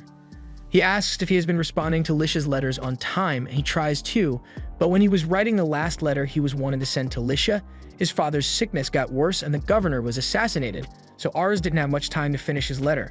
He apologizes and promises to write a letter to her as soon as he is back home. Hammond admits that Licia is usually so reserved and self-obsessed, but recently she's begun to express her emotions more openly, and he believes that maybe because of Ars, so it is clear that she cares about him deeply. Licia has always been a bright and obedient girl, but he took her good behavior for granted and focused on military and state affairs instead of spending time with her, so he's sure she must have been very lonely. Especially since he knows there are a bunch of unsavory nobles around her, so he really wants her to find happiness, which is why he agreed to the betrothal. So he asks Ars to take good care of Licia, and Ars promises to do everything within his power to make her happy. Upon returning home, Ars tells Raven about everything Lumiere said at the meeting, and it is just as he had predicted, but he still has a few words for Ars about him going there without informing him. And those words are that he is proud of him. Afterwards, Ars gets around to writing a response letter to Licia and apologizes for not writing back sooner. He tells her of all the recent events and how he recently met her father, but with a war on the horizon, he has to do his best so he can win and protect Licia, just as he had promised Hammond. So later that day, we see Ars as he has begun training in the way of the sword under Reitz, but he gets knocked to the ground pretty hard. So Reitz suggests he takes a break since they've been going at it all day, but Ars says he wants to keep going. Everyone around him is growing stronger, and he has not improved at all over the past few years. Earlier, he led a troop in a mock battle, and to be frank, it was a total failure. He had read about war before, but he has no actual experience with it, and when he had real soldiers charging at him, he always flinched. He knows he will have Reitz and Charlotte there to support him, but if can't stand strong on his own while on the battlefield, he will just be a hindrance to everyone else. But in the middle of Ars's self-loathing, Rosal comes running up to him and says that Seitz has dispatched forces to Khmer, so Lumiere has requested that they head to the battlefield at once to intercept them. Khmer is Krall's territory, and while they have leeway in how they respond to Seitz's invasion, it will become Lamberg's problem soon enough if they don't deal with it now, as they will be Seitz's next target if they succeed in invading Khmer. Raven is still in no condition to fight right now, so that means that the Ars will head to go to the battlefield instead, and he is terrified of the idea. He tries to keep his composure and orders for the troops to be dispatched under his command, and as he leaves, Reitz tries to reassure him that everything will be okay because Ars has both Charlotte and Reitz on his side. A few minutes later, Ars addresses the troops and tells them all that he's going to be leading them into battle to protect the Khmer district, but in the middle of his speech, Raven interrupts and tells Ars that he cannot allow him to go to the battlefield just yet. He is still far too inexperienced, so Raven says he will lead the troops instead. Ars points out that Raven is still too sick to go to war, but even so, Raven would regret letting Ars die on the battlefield far more than letting himself die for the sake of the Khmer district. Ars tries to explain that with Reitz and Charlotte by his side, then he is sure to be able to return victorious, but victory isn't the issue here. Raven says Ars doesn't have the face of a warrior, and to prove it, he orders one of the soldiers to go bring the man they have locked up in the dungeon. And upon bringing him out, Ars asks who this guy is, so Raven explains that his name is Barrymord, and he has committed every crime under the sun, with no remorse whatsoever. He was meant to be executed a while ago, but Raven's illness had delayed things. He now wants to perform the execution right here, and he tells Ars to watch as it is done. If he is able to watch this man be killed while not losing his composure, then Raven will acknowledge him as a man and let him lead the troops into battle. Even as he is about to be killed, Barrymord continues talking about how much he enjoyed killing little kids like Ars the most. But even with him being a total scumbag, once the axe is brought down on his neck and his head is chopped off, Ars' eyes lose color because he can't cope with what he just witnessed. The sight of the severed head and blood sends Ars to his knees, but Raven tells him it is nothing to be ashamed of. This is how everyone is the first time they witness death, but right now, if one death phases Ars, and there's no way he'll be able to handle a battlefield where death constantly happens. Raven orders the troops to move out, along with Reitz, Charlotte, and Rosal, leaving Ars to think about how naive he had been to think he was ready for war. The war has begun, and Raven is valiantly leading the charge through the enemy forces alongside Reitz, while Rosal deals with the army formation. With the firepower they possess, victory is all but certain. However, Raven's condition isn't looking so good. After the battle had concluded, it was an incredible victory thanks to the Leuven forces, but Raven's health suffered greatly, so he was brought back to House Leuven on a stretcher 4 days after Ars' birthday. Things were already bad before, but now it's looking like Raven is on his last legs, and Ars comes over to ask how his condition is. He seems to have some minor injuries, so they are all concerned about him, but he says there is no need to worry since it's just from his training. Reitz explains that Raven fought admirably during the battle, but as soon the fight was over, all the strain he had put on his body had finally caught up with him, resulting in his current state. It was a long campaign, so this result was inevitable since Raven was near death in the first place, but Ars still blames himself for his father's poor health since if he had been stronger back then, Raven wouldn't have felt the need to go into battle in spite of his illness. The others try to cheer Ars up by saying he can't blame himself for this, and Ars appreciates their kind words, so he raises his head and asks to be updated if there are any new developments with Raven's health, because he is heading back out to continue his training. They all think it's weird for him to start training right now since it's already pretty late, but Ars wants to do it regardless, so they are left wondering if Ars is actually okay. The soldiers who stayed behind filled Charlotte in on what Ars has been doing while they were gone, and apparently he has done nothing but train himself through the mornings and nights, so she hopes he doesn't end up overworking himself. Just then, they hear a lot of banging on the door, and upon opening, they find that Licia has arrived unannounced.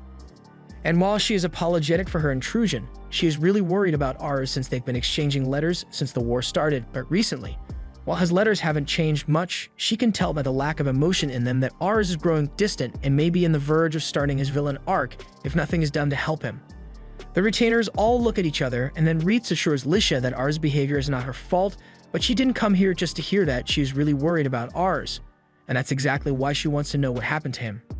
Reitz finally gives in and tells her all about the things Ars went through, from having to witness an execution, to being told he is too weak to go to war, and the guilt he feels over Raven's condition. Licia feels terrible for not being able to support Ars at all in his time of need, so she asks where she can find him. They tell her he is currently training, so she heads over to the training hall to meet him. However, as she opens the door, she realizes that Ars is pushing himself really hard to get better, and despite his training partner thinking it would be best to take a break for the day, Ars still persists since Raven was able to fight a whole war while being terminally ill, so he can handle this much. Licia decides not to approach right now and instead give him some space because that's what he really needs right now. Just then, a maid comes running over to tell everyone the good news that Raven has regained consciousness. But just as Rosal suggests that they tell Ars the good news to lift his mood, the maid reveals that Raven requested to speak with the three of them before he meets with Ars. They are puzzled by the request, but they all oblige and go to meet Raven in his room. Upon arrival, Raven thanks them for coming, and Charlotte wastes no time in pointing out that Raven looks like shit right now. Reitz scolds her for speaking so rudely about their lord, but Raven says it is alright since he isn't speaking to them as the Lord of Lamberg right now. He wants to know what they've thought of their lives here this far, and it goes without saying that this place is like heaven compared to the lives Reitz and Charlotte had before. And Rosal really enjoys being here as well, so Raven feels reassured. He tells them the reason he called them here, and it is to inform them that he is going to die soon. They don't want to believe it, but Raven knows his body better than anyone, and he can clearly tell that his body is running on fumes at this point, so he wants to have this conversation with them while he still can. When Ars first brought them here, he still didn't think much of them. Reitz is a Malkin, Charlotte is a woman, and Rosal was only 5 at the time, but they all shown him that his initial perceptions of them were wrong as they now stand as the pillars of House Leuven, so he's proud to have them as part of the family. As he won't be around much longer, he has a favor to ask of them, and it involves Ars. He knows Ars isn't strong enough to take to the battlefield yet, so thrusting the duties of a lord onto his shoulders is a cruel thing to do. Now that he is standing at death's doorstep, Raven realizes just how much stuff he has left undone. Now that he has the chance to think back on it, he realizes that he should have taken Ars to the battlefield to show him the realities of the world while he was still strong enough to protect him from it. But it's too late for regrets now, so he only asks that the 3 of them support Ars in his stead when he is gone. He's asking this not as their lord, but as Ars' father. He knows he can be far from objective sometimes, but he knows Ars is a good kid. He is loved by the people of the territory, and as he has proven with them. He has a talent for discovering other people's talents. He's proud to have a son like him, so he wants to make sure it will be there for him. Rosal is the first to speak up, and through his tears, he talks about how Ars helped him make use of his talent and come to an understanding with his family, so he owes him a lot. The same goes for Charlotte, since Ars gave her life meaning with the future he plans to create, and Reitz as well, since Ars lent a helping hand to him when he was all alone. Raven didn't even need to ask, because none of them could ever imagine serving anyone other than Ars, and after saying that, they all thanked Raven for taking them in. Reitz asks Raven for a favor, and then opens the door where Alicia had been standing. He tells her that Raven would like to speak to her, so she goes in and introduces herself to him for the first time. Raven apologizes for only being able to meet her in his current condition, but there's nothing he can do about it. He asks her if she still remembers the first time they met, but Alicia has no memory of ever speaking with Raven before this moment. He explains to her that he was the one who requested her betrothal to Ars after he saw her at a funeral. The first thing that came to mind when he saw her was how well-behaved and mature she acted, but beyond that, he could tell that she was a very kind person, so he wanted someone like her to be by Ars' side.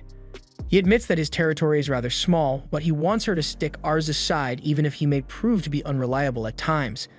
Alicia cuts him off and corrects Raven, as while it may be true that Ars' kindness may make him vulnerable at times, he is working really hard to overcome that weakness. Hearing her speak so strongly about Ars, Raven realizes that Alicia has already fallen in love with Ars, so his mind is at ease knowing that she will never leave his side either. After he is done speaking with her, Alicia leaves Raven's room and tells the other that Raven now wishes to speak with Ars. The others understand and start leaving to call Ars, but before they do, Alicia calls out to Reitz and thanks him for giving her the chance to talk with Raven. Reitz says it was nothing, but as Alicia leaves and he is left alone, the realization that Raven will be gone soon starts hitting him really hard, as over the years he has spent here, he had come to think of Raven as an adoptive father. He had held his composure earlier, but he just can't bear the fact that he won't be with him anymore. A while later, Ars finally arrives to see Raven, and he is much more cheery after hearing his father has regained consciousness. Raven apologizes for calling him up at such a late hour, but Ars is happy to be here. He starts bringing up how he was doing research on possible ways to cure Raven's illness, but Raven knows none of it is going to work, so he cuts Ars off and starts telling the story of his life back when he was a young boy. He wasn't born in Lamberg, but rather from a small farming village in Missions. With the Lord, there was a tyrant who taxed the people relentlessly, so everyone was forced to live in poverty. Eventually, Raven was fed up with living like that, so he ran away to the city. By the time he arrived, the governor happened to be visiting, although he's still not sure what the exact reason for the visit was. But when he bore witness to the gallant aura of the governor riding in, he swore to himself that he would become a man just like him. From that moment forward, Raven studied the sword on his own so that he could become a knight, and when he finally became one, he fought with all his heart until he was eventually recognized for his accomplishments by Lord Lumiere, and before he knew it, he had been given his own domain. Time has really flown by, and he truly treasures all the people he has gotten to spend that time with.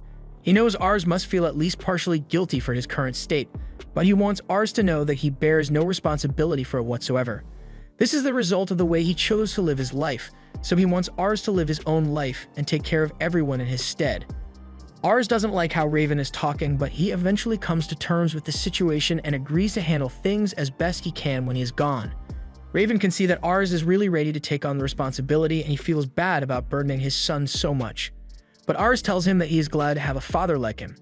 After the heart-to-heart they just had, Raven changes topics and begins asking Ars how things are going between him and Licia, and from there they spend the rest of the night having a nice father-son bonding moment. But by the next morning, Raven was no longer with us. A burial is held for Raven where everyone in Ars' family, as well as all the townspeople, are gathered to say their goodbyes. So as Ars steps up to pay his respects, he addresses the people. He tells them that he got to speak with Raven for a long time before he passed on, and Raven entrusted the domain and the people within it to his care. He admits that he still isn't as strong as Raven was, but he promises to devote every ounce of strength he possesses to caring for and protecting everyone. So he asks for their support as he takes on the role of Lord. Everyone immediately rallies their support for Ars on his road to take over the duties of Raven, and Charlotte starts recalling all the good times she spent with the former Lord and how even on the battlefield, he would show concern for her overworking herself and told her so, save the desperate efforts for a time when Ars needs her. It was the same thing with Rosal. Raven told him there was no need to push himself too hard to study since he is still just a kid, and there would be plenty of time for him to grow up alongside Ars and be useful to him. Ars then asks that his father's spirit watch over him as he declares himself as the new Lord of Leuven. Meanwhile, in a bar, a woman overheard two guys talking about how the governor of Missions was assassinated by one of his sons during the succession dispute, and she seems really interested to hear more about the story. 3 months have passed since Raven's death, and Ars is still having trouble getting used to his new lordly duties, but he is managing thanks to the help of the people around him. He doesn't expect to be able to measure up to Raven's greatness, but he'll do his best to lead the people in his own way. A meeting is called between the lords, and before they get things started, they hold a moment of silence for their fallen comrade, Raven. Lumiere then announces that Ars will be taking up the mantle as the next Lord of Leuven, so Ars formally introduces himself and promises to uphold his duties to the best of his ability. Now that Ars has officially been inducted, Lumiere says he is on equal footing with the rest of them, so they expect great things from him. Moving on to the agenda of this meeting, Lumiere talks about the succession war between Kuren and Vasmark. Kuren, whom he had already decided to support, has successfully raised an army, so he will have Minas explains what's going to happen. The capital of the mission's province, Arkantes, is currently occupied by the younger brother, Vasmark, so he has soldiers in much larger supply than Kuren. However, Kuren still controls the trading city of Sempler, which gives them economic superiority. In terms of advantage, these two cities are pretty equal to one another, so the deciding factor in this war is going to be the loyalties of the surrounding districts. For this reason, Kuren is trying to secure the support of the neighboring districts, but the one to the west, Piraina, refuses to yield to the pressure. The district of Piraina may only have a small military, but the shortest way to get to Arkantes for an attack is through Piraina, so it is imperative that they get Piraina under their control if they want to run effective supply chains to the battlefront, which could possibly lead to them losing the war. Lumiere had hoped to bring them to his side without a need for pointless fighting, but since Piraina has been so stubborn in their refusal, it has forced his hand. They are left with no other choice but to subjugate Piraina. Ars isn't on board with this idea and speaks up, asking that they allow him to try his own measures first before they decide on subjugation. Lumiere is shocked to hear this, but he is also intrigued to hear what Ars has in mind. Several days earlier, Ars was going over the current state of things with Rosal, but none of it made any sense to him. Why would the Piraina dig their heels in and refuse Lumiere when they know they are putting themselves at risk of being attacked as a result? There has to be more to the situation than meets the eye. Rosal doesn't know what this mystery factor could be, but attacking before they find out what it is would be a stupid move, so he thinks it would be better if they try to figure out the full situation first. Ars thinks it would be a good idea as well, but he isn't sure how to go about gathering information on the matter. That's when Reitz suggests that they should hire a mercenary group known as Shadow. Rumors say that they are frighteningly good at getting the info they are after, so Ars asks if it is possible for Reitz to get in contact with them.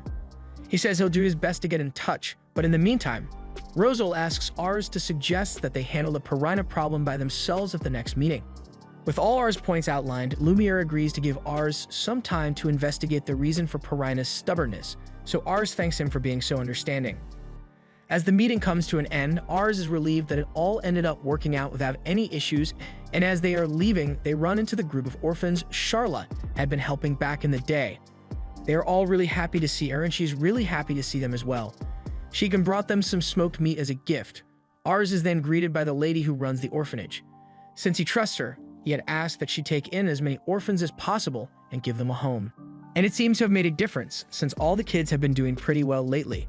They all have their aspirations now, and they are steadily working towards achieving them, and Charlotte is really proud of them for it. The kids thank Ars for helping them out so much, but he can't take the credit for all of this after all. Charlotte is the one who sends most of her salary here to help them. The kids had no idea about this, so now they are even more grateful to Charlotte than they were before. Eventually, they all say their goodbyes, and Charlotte smiles as she watches them leave. Initially, she had thought about taking them with her to Lambert when Ars first requested that she become his retainer. But while Lambert is certainly a wonderful place to live, Ars thought being in a big city like Canera would provide them with much better opportunities to learn and grow. They are still kids, so it is important that they get to see a lot of things and decide for themselves what they wish to become. Just then, Ars is surprised when he hears his name called out by Lisha. He asks how she got here, so Lisha explains that she was accompanying her father since he had to come here for the meeting, but then she heard that Ars was in town as well, so she came looking for him. Ars is delighted to see her, but he wasn't prepared to meet her today, so he's a little flustered. Lisha looks behind him and sees the orphanage full of kids having fun, and she thinks it is truly the most wonderful thing. But then a muddy kid runs over and hugs her, so Ars starts panicking and offers to buy her a new dress immediately. However, Lisha doesn't seem to mind and even starts taking off her shoes so she can join the kids in playing. Seeing this, Ars is reminded of just how amazing Lisha truly is, and he is falling in love with her all over again. A while later, as all the kids and Charlotte are asleep, the mature kids all sit together and have a discussion. Ars tells Lisha that he has asked Reitz to put him in contact with a mercenary group known as Shadow, and if all goes well, Ars will get to negotiate with them about a job he wants done. Charlotte is intrigued, so she would like to hear all about it, even asking if she can accompany him when he goes to meet them. Ars is against the idea since it could be dangerous, but she insists on joining him since Reitz will be there to keep both of them safe anyway. He can't argue with her logic, so he agrees to go get her if the mercenary group agrees to meet with him. However, Licia surprises him when she says she intends on sleeping here. Ars is stunned that would explain why Licia had so much luggage with her when they met earlier today. And it's not like she has any way of leaving when it is already so late into the night, so Ars caves in and says she can stay. He gets up to go get a room ready for Licia, but the surprises keep on coming when Licia tells him she would be happy to share his bed. Ars immediately rejects the idea, and the sound of someone flirting with Ars wakes Charlotte up, so by the time Reitz returns, he finds Ars being badgered by both of them. Rosal asks Reitz if all women are as pushy as those two, but he failed to realize that he was also in the danger zone, so he gets dragged off by Charlotte. He calls out for help, but Reitz simply watches as he gets taken away to sleep in bed with everyone. That night, neither Ars nor Rosal was able to get even a second of sleep, so by the next morning they both looked completely drained. Reitz later comes in to tell Ars that he managed to get in touch with the Shadow mercenary group. With this new development, they all get dressed and head outside. Before they leave, Ars is approached by the kids from the orphanage who ask him to come visit them again soon. They also thank Charlotte for everything she has done for them. Unfortunately, they would probably have left the orphanage by the time she gets the chance to visit again, but they promise to do their best while she's gone. Charlotte can't wait to see what kind of people they all become, but until then it's goodbye.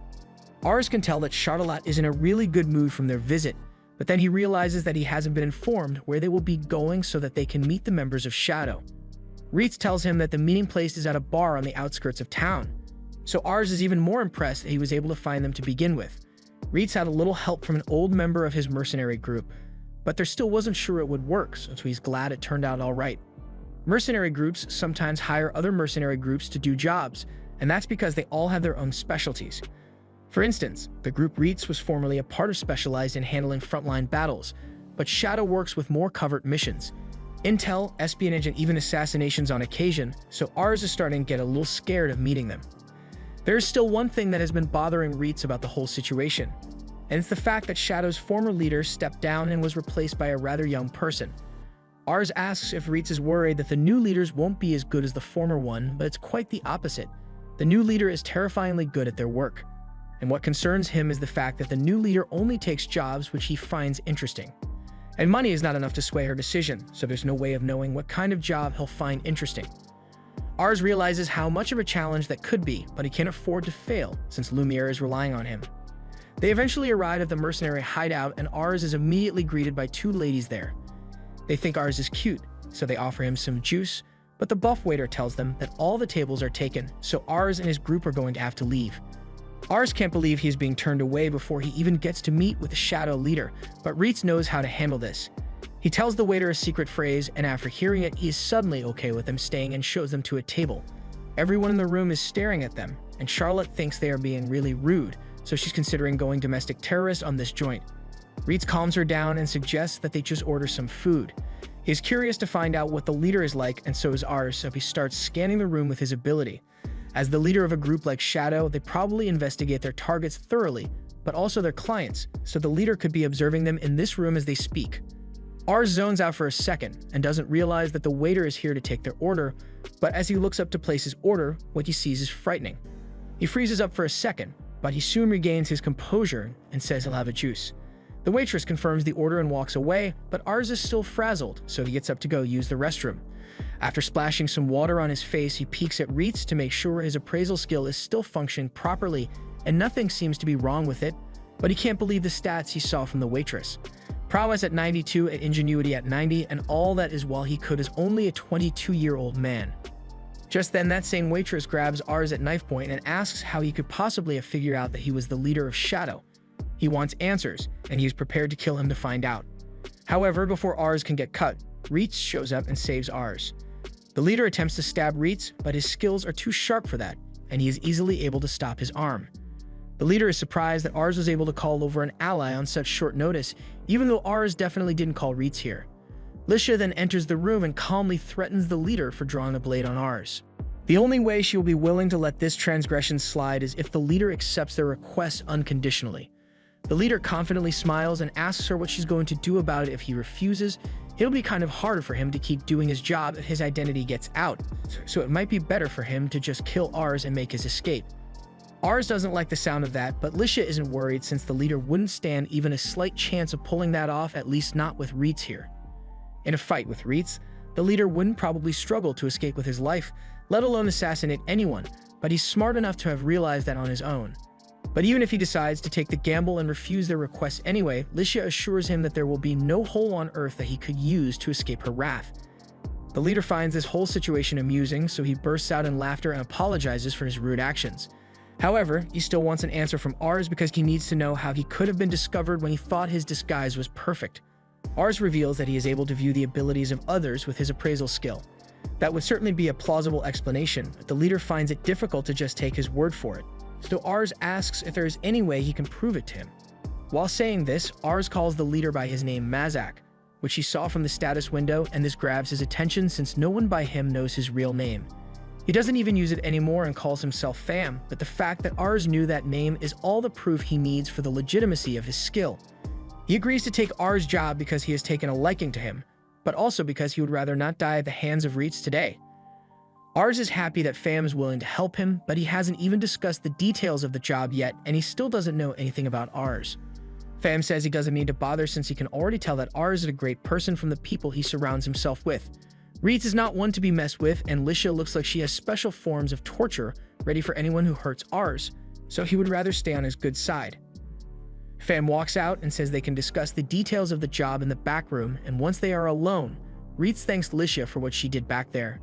When she saw the look on Ars's face, she knew the waitress had to be the leader of Shadow, so she discussed it with Reitz after he left, and they decided to follow him. Ars thanks them for saving his life, and later, they give Pham the details of the mission. If it's just to figure out why Piranha won't back down, then it should be fairly easy to do, and since this is the first time they'll be doing business, he'll even give them a discount and only collect 1 gold for payment. Ars asks how long it will take to get this done, and after thinking about it, Pham says it will take him about 5 days to complete, which is a lot sooner than Ars had expected, so with the details confirmed, he leaves the rest up to Pham. Now that the negotiations for the job have been summed, the three return to their table where Charlotte has been stuffing her face for a while now. She still has no idea what they were doing since they were gone for a long time, so Lisha explains they had a run-in with the leader of Shadow. Ars nearly got killed, but they eventually managed to strike a deal with Pham. Charlotte is disappointed that they didn't tell her before they went and did all that since she would have liked to see Pham in person, and soon after.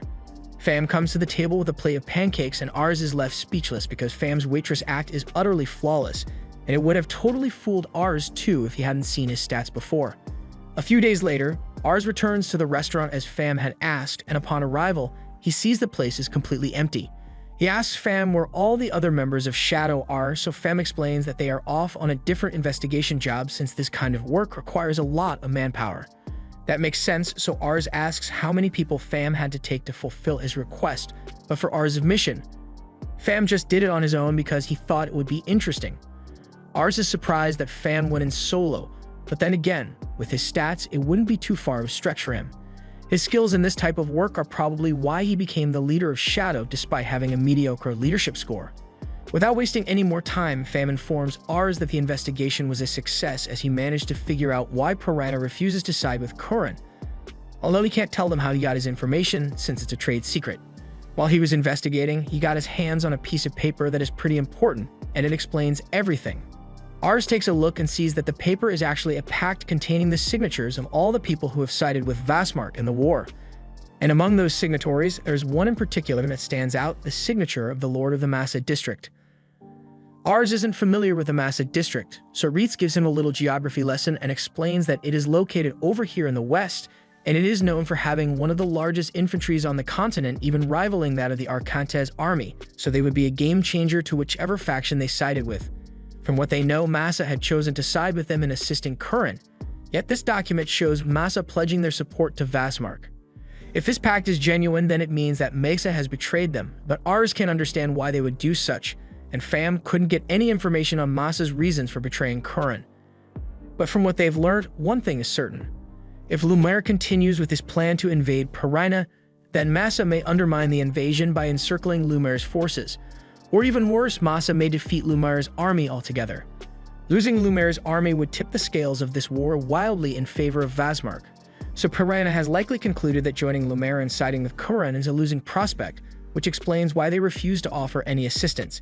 Just to make sure, Reitz asks Fam if he can guarantee that the pact he showed them is truly genuine, as even if he says it's a trade secret, it couldn't have been easy to acquire such important documents. Fem states that he never reveals his methods to anyone, even if it is to his most trusted allies, but he can assure Reitz that this pact was found in Castle Piranha, within the room where the headman sleeps. Seeing that Fam is very serious about this, Reitz apologizes for doubting him and accepts that the pact must be real. Their business with Fam has now been concluded, and as a goodwill gesture, he allows Ars and Reitz to take the pact document with them. Ars is amazed by Fam's skill and efficiency in reconnaissance, so he regards him as a real ninja, but before he forgets, he starts reaching into his pocket to pay Fam for the remainder of the agreed-upon amount. However, Fam tells him to save it since he doesn't need Ars to pay anymore. Ars doesn't think it is fair to withhold payment from Fam since he was able to provide exactly what Ars had asked for.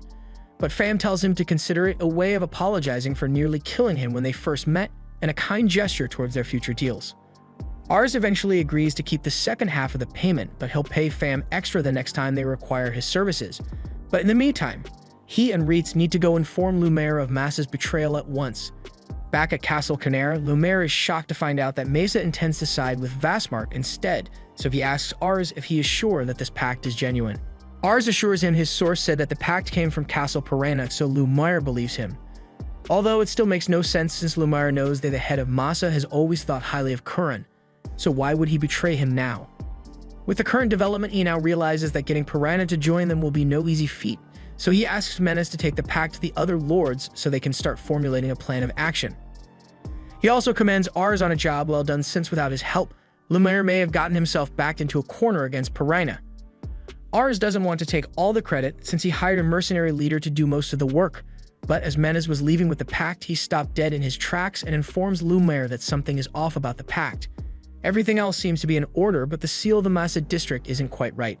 To prove his point, he leads everyone to take a look at a copy of Masa's seal which they have on file, and while the one on the pact looks almost indistinguishable, there are minor details amiss in the pact's version. In addition, the signature looks like the real thing as well, but is inconsistent with the handwriting of the Lord of Masa. The seal they gave on file was gotten directly from Masa, so if the two seals don't match, then the one on the pact must have been forged. The forgery must have been done to deceive Piranha into believing Masa had betrayed Lumaire, thus forcing them to side with Vazmark as the only other option. Lumaire tells the others that Menace has a discerning eye, so his word on the authenticity of the seal can be trusted. Ars didn't know Menace possessed such a skill, as his appraisal skill only shows him stats, so he makes a mental note to not assume that he knows everything a person can do just because he can see their stats. Back on topic, a forged seal would no doubt eventually be found out sooner or later, so Ars wonders why someone would go through all the trouble in the first place. Reitz suggests that it may have been done to buy time, and Rosil agrees with him. With Piranha resisting, Lumaire would have invaded them, and while Piranha would certainly fight back, it would ultimately fall to the superior forces Lumaire possesses.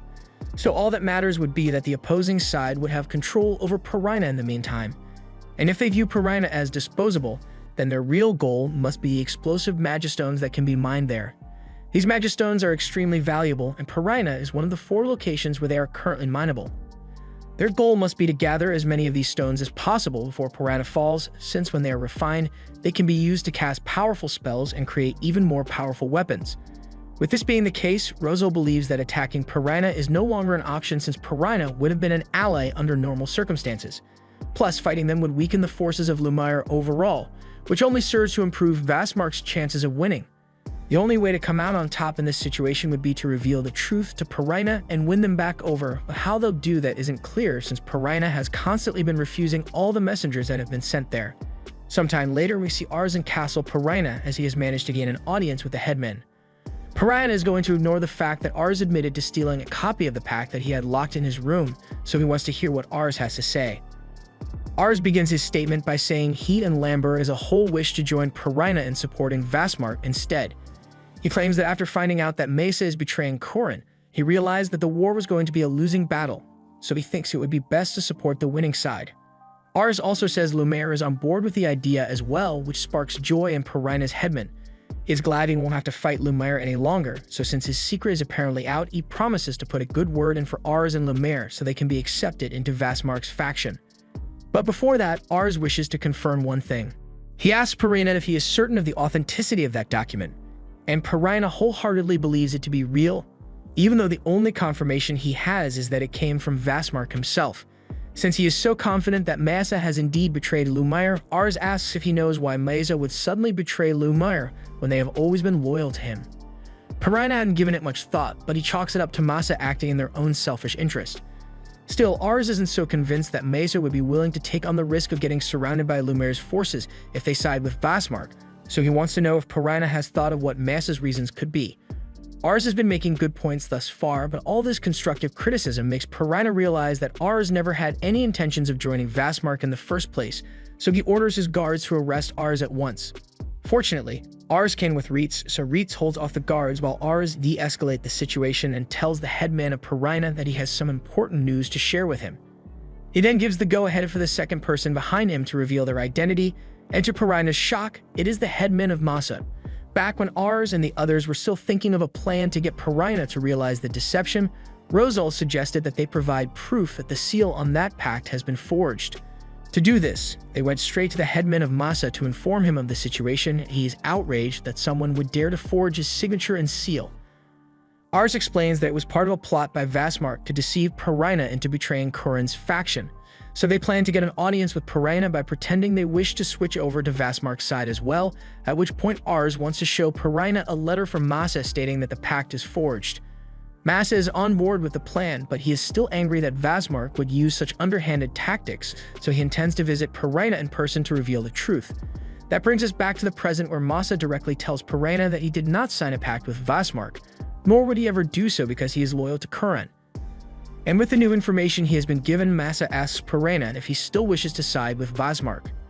Pirina resigns himself and admits that he wishes to side with Curran again, but he also betrayed him, even if it was due to deception, so he doubts Curran would be willing to take him back. Indeed, betrayal is a difficult thing to forgive, but Masa knows Pirina only did it because he wanted to ensure the safety of his people by winning the war at all costs. But be that as it may, Pirina should have investigated the matter before making any rash decisions, so Masa cannot ignore how easily he was fooled. Pirina is ready to accept any decision Masa makes, but since it was Ars who discovered the forgery in the first place, he leaves the decision of Pirina's fate up to Ars.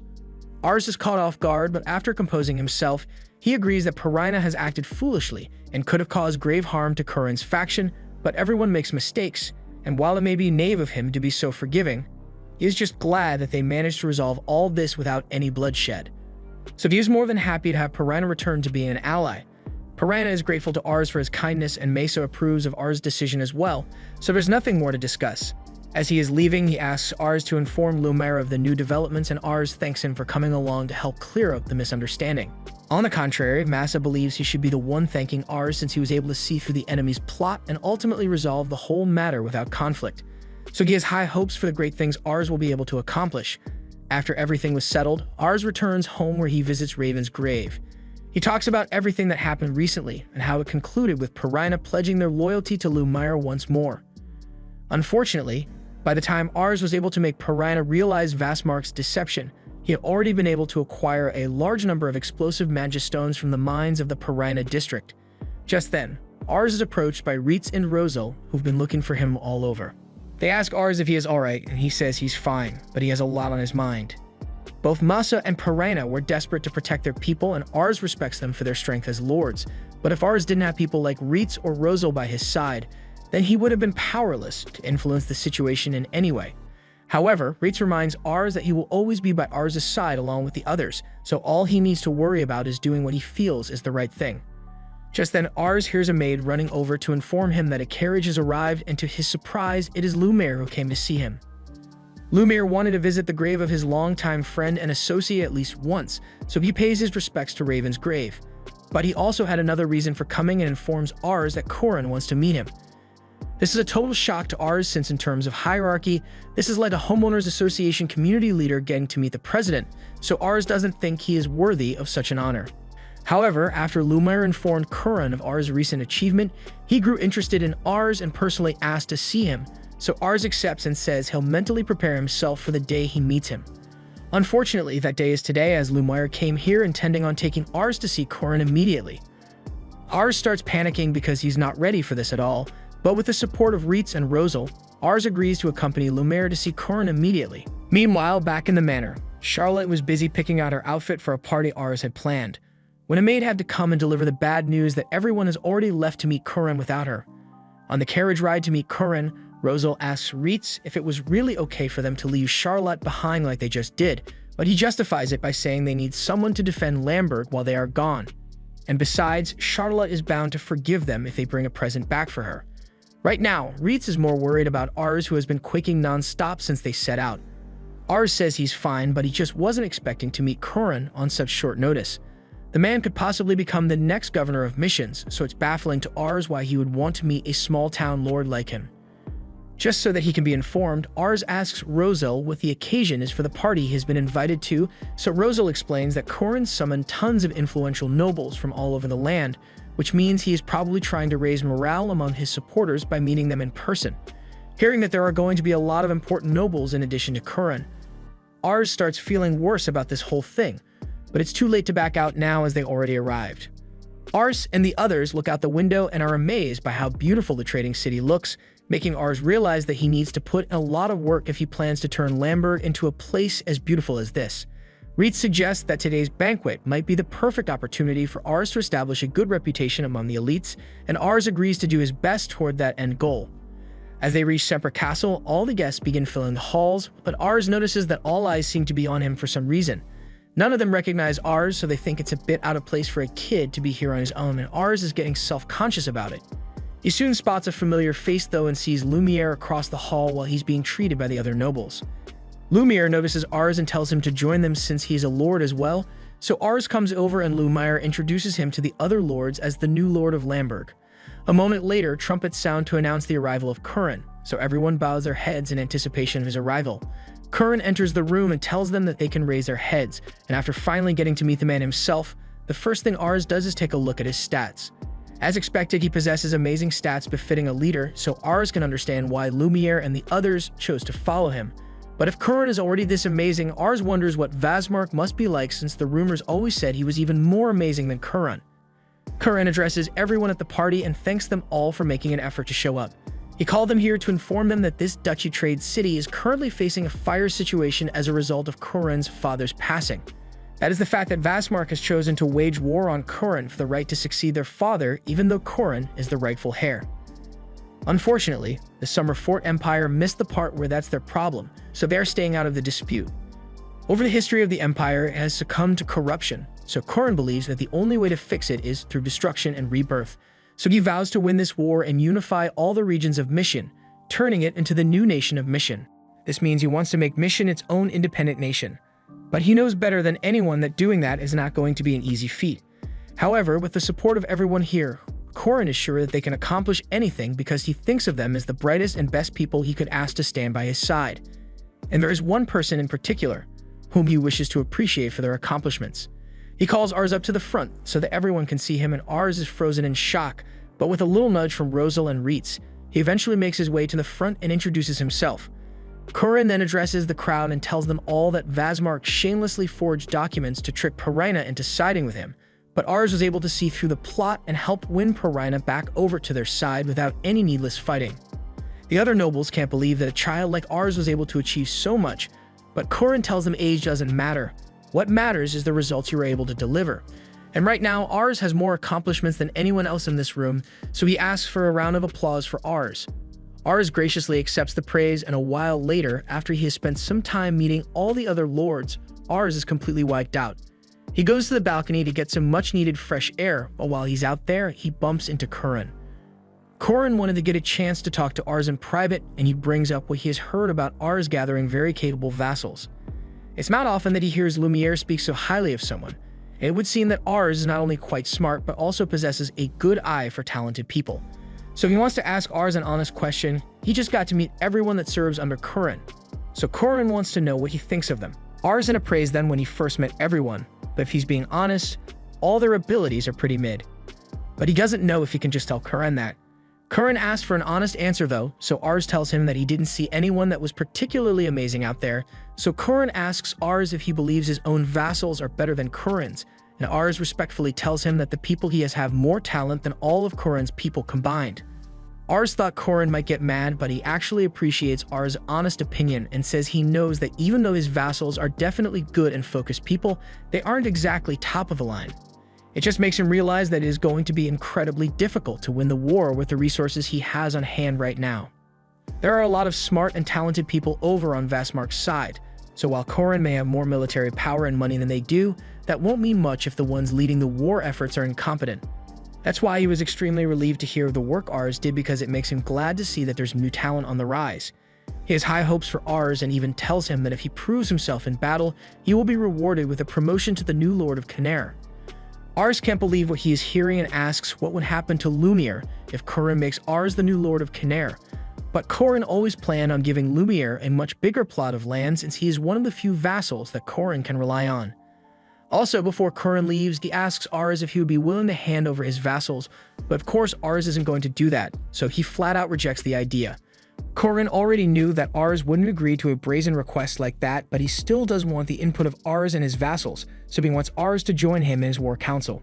He also wants Ars to find some talented people for him so that he won't have to rely solely on the mediocre skills of the majority of his vassals.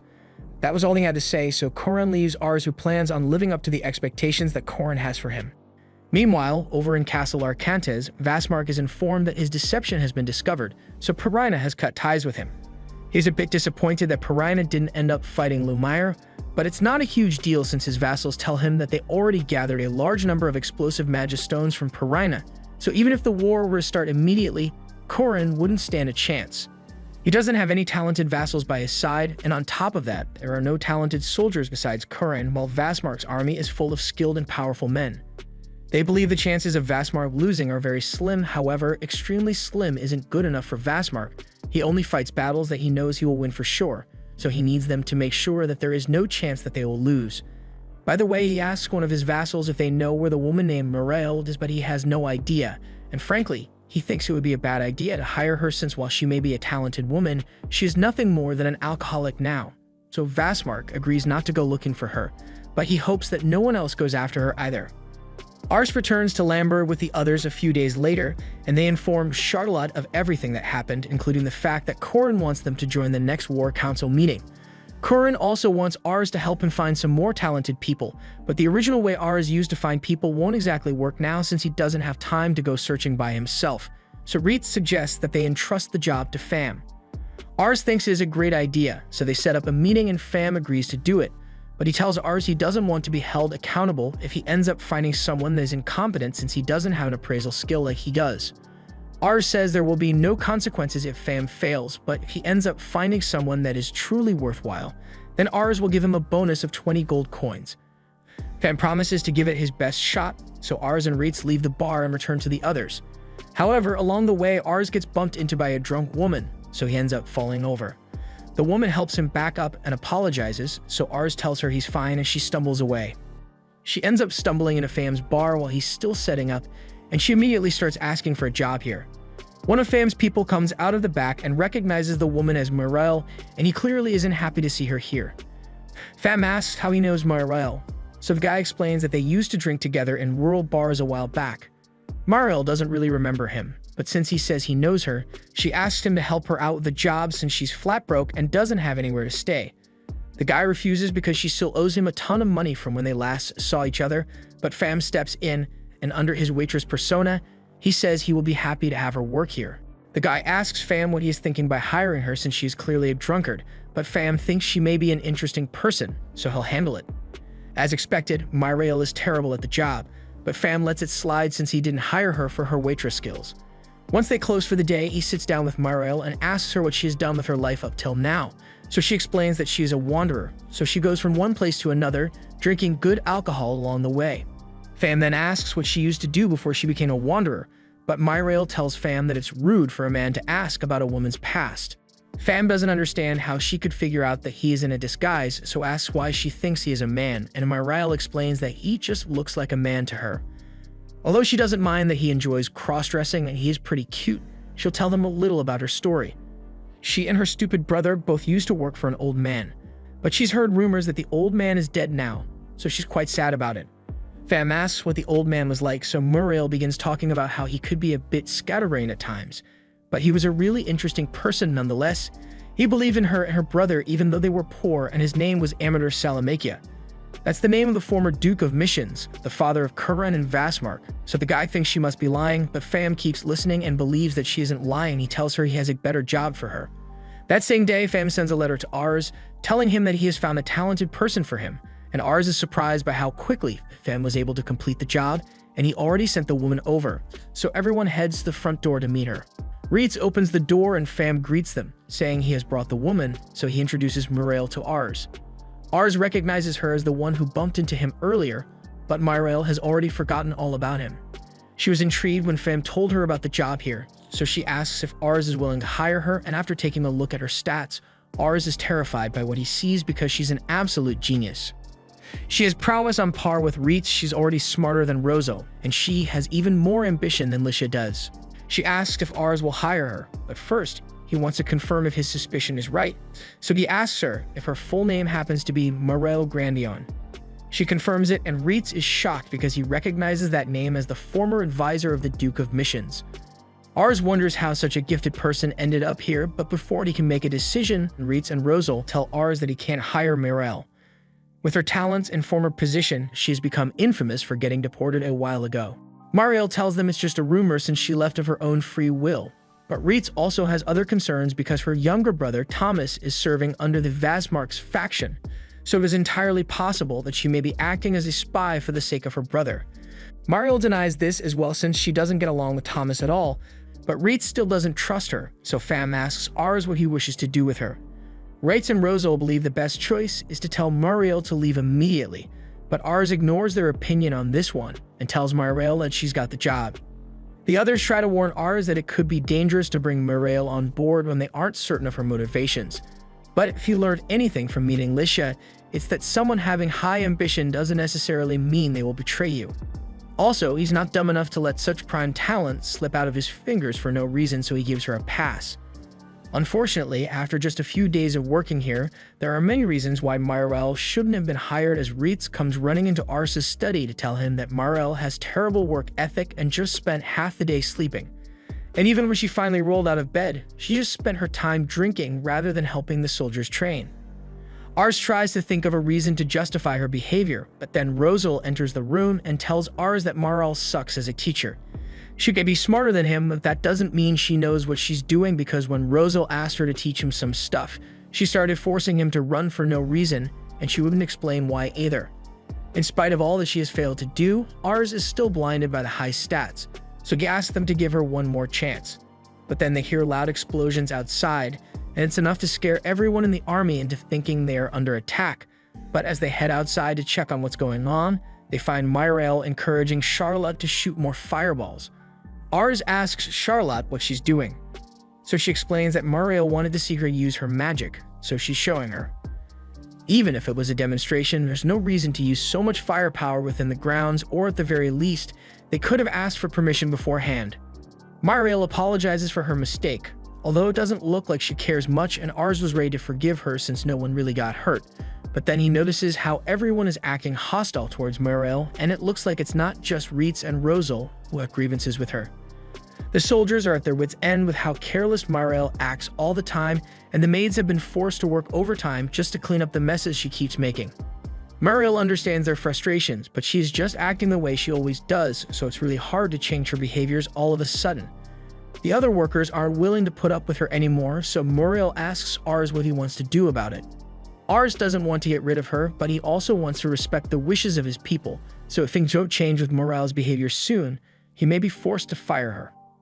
Muriel is bummed since she really doesn't want to leave Ars' side, and that seems odd to him since they just met a few days ago, and with everyone hating her.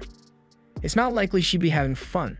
Ars asks why she wants to stay, so Muriel explains that it's because Ars was the first person to agree with her since the late Duke of Missions.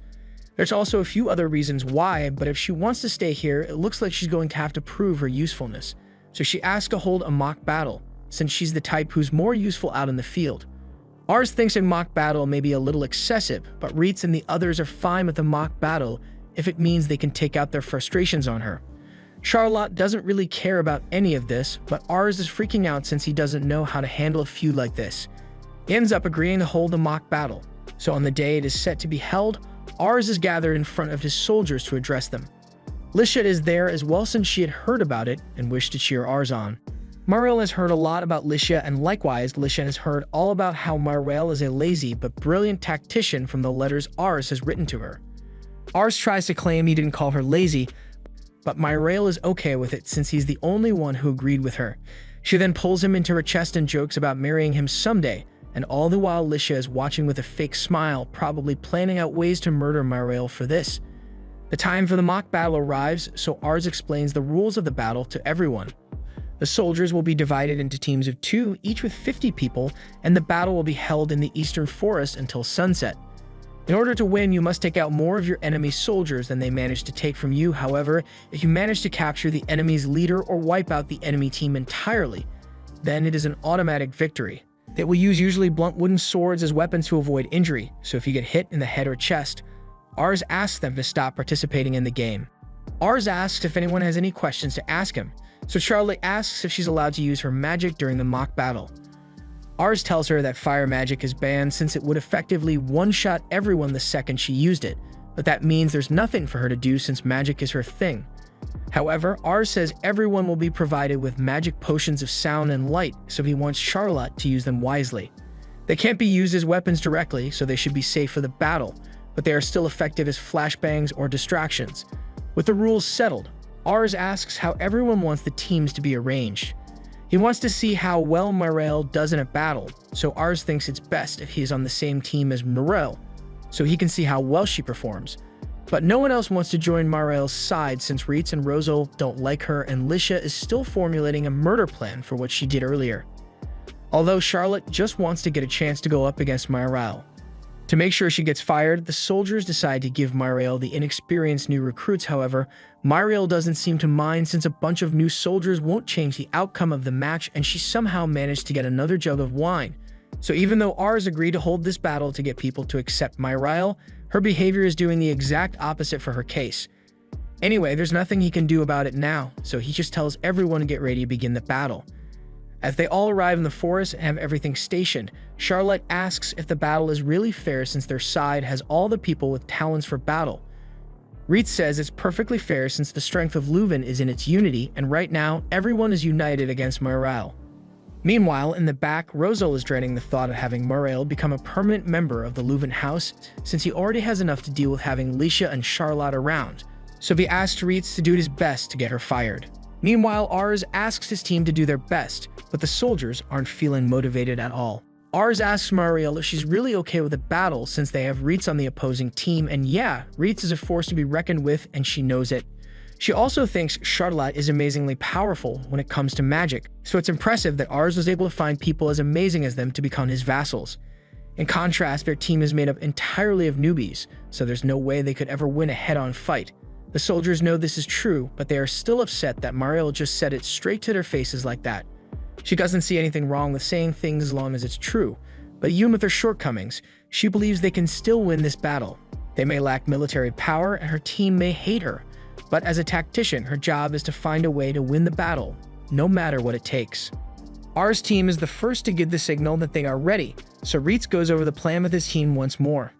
There's no way the other team could win the battle if they used normal strategies, so there's a high likelihood that they will attempt a sneak attack or range assault.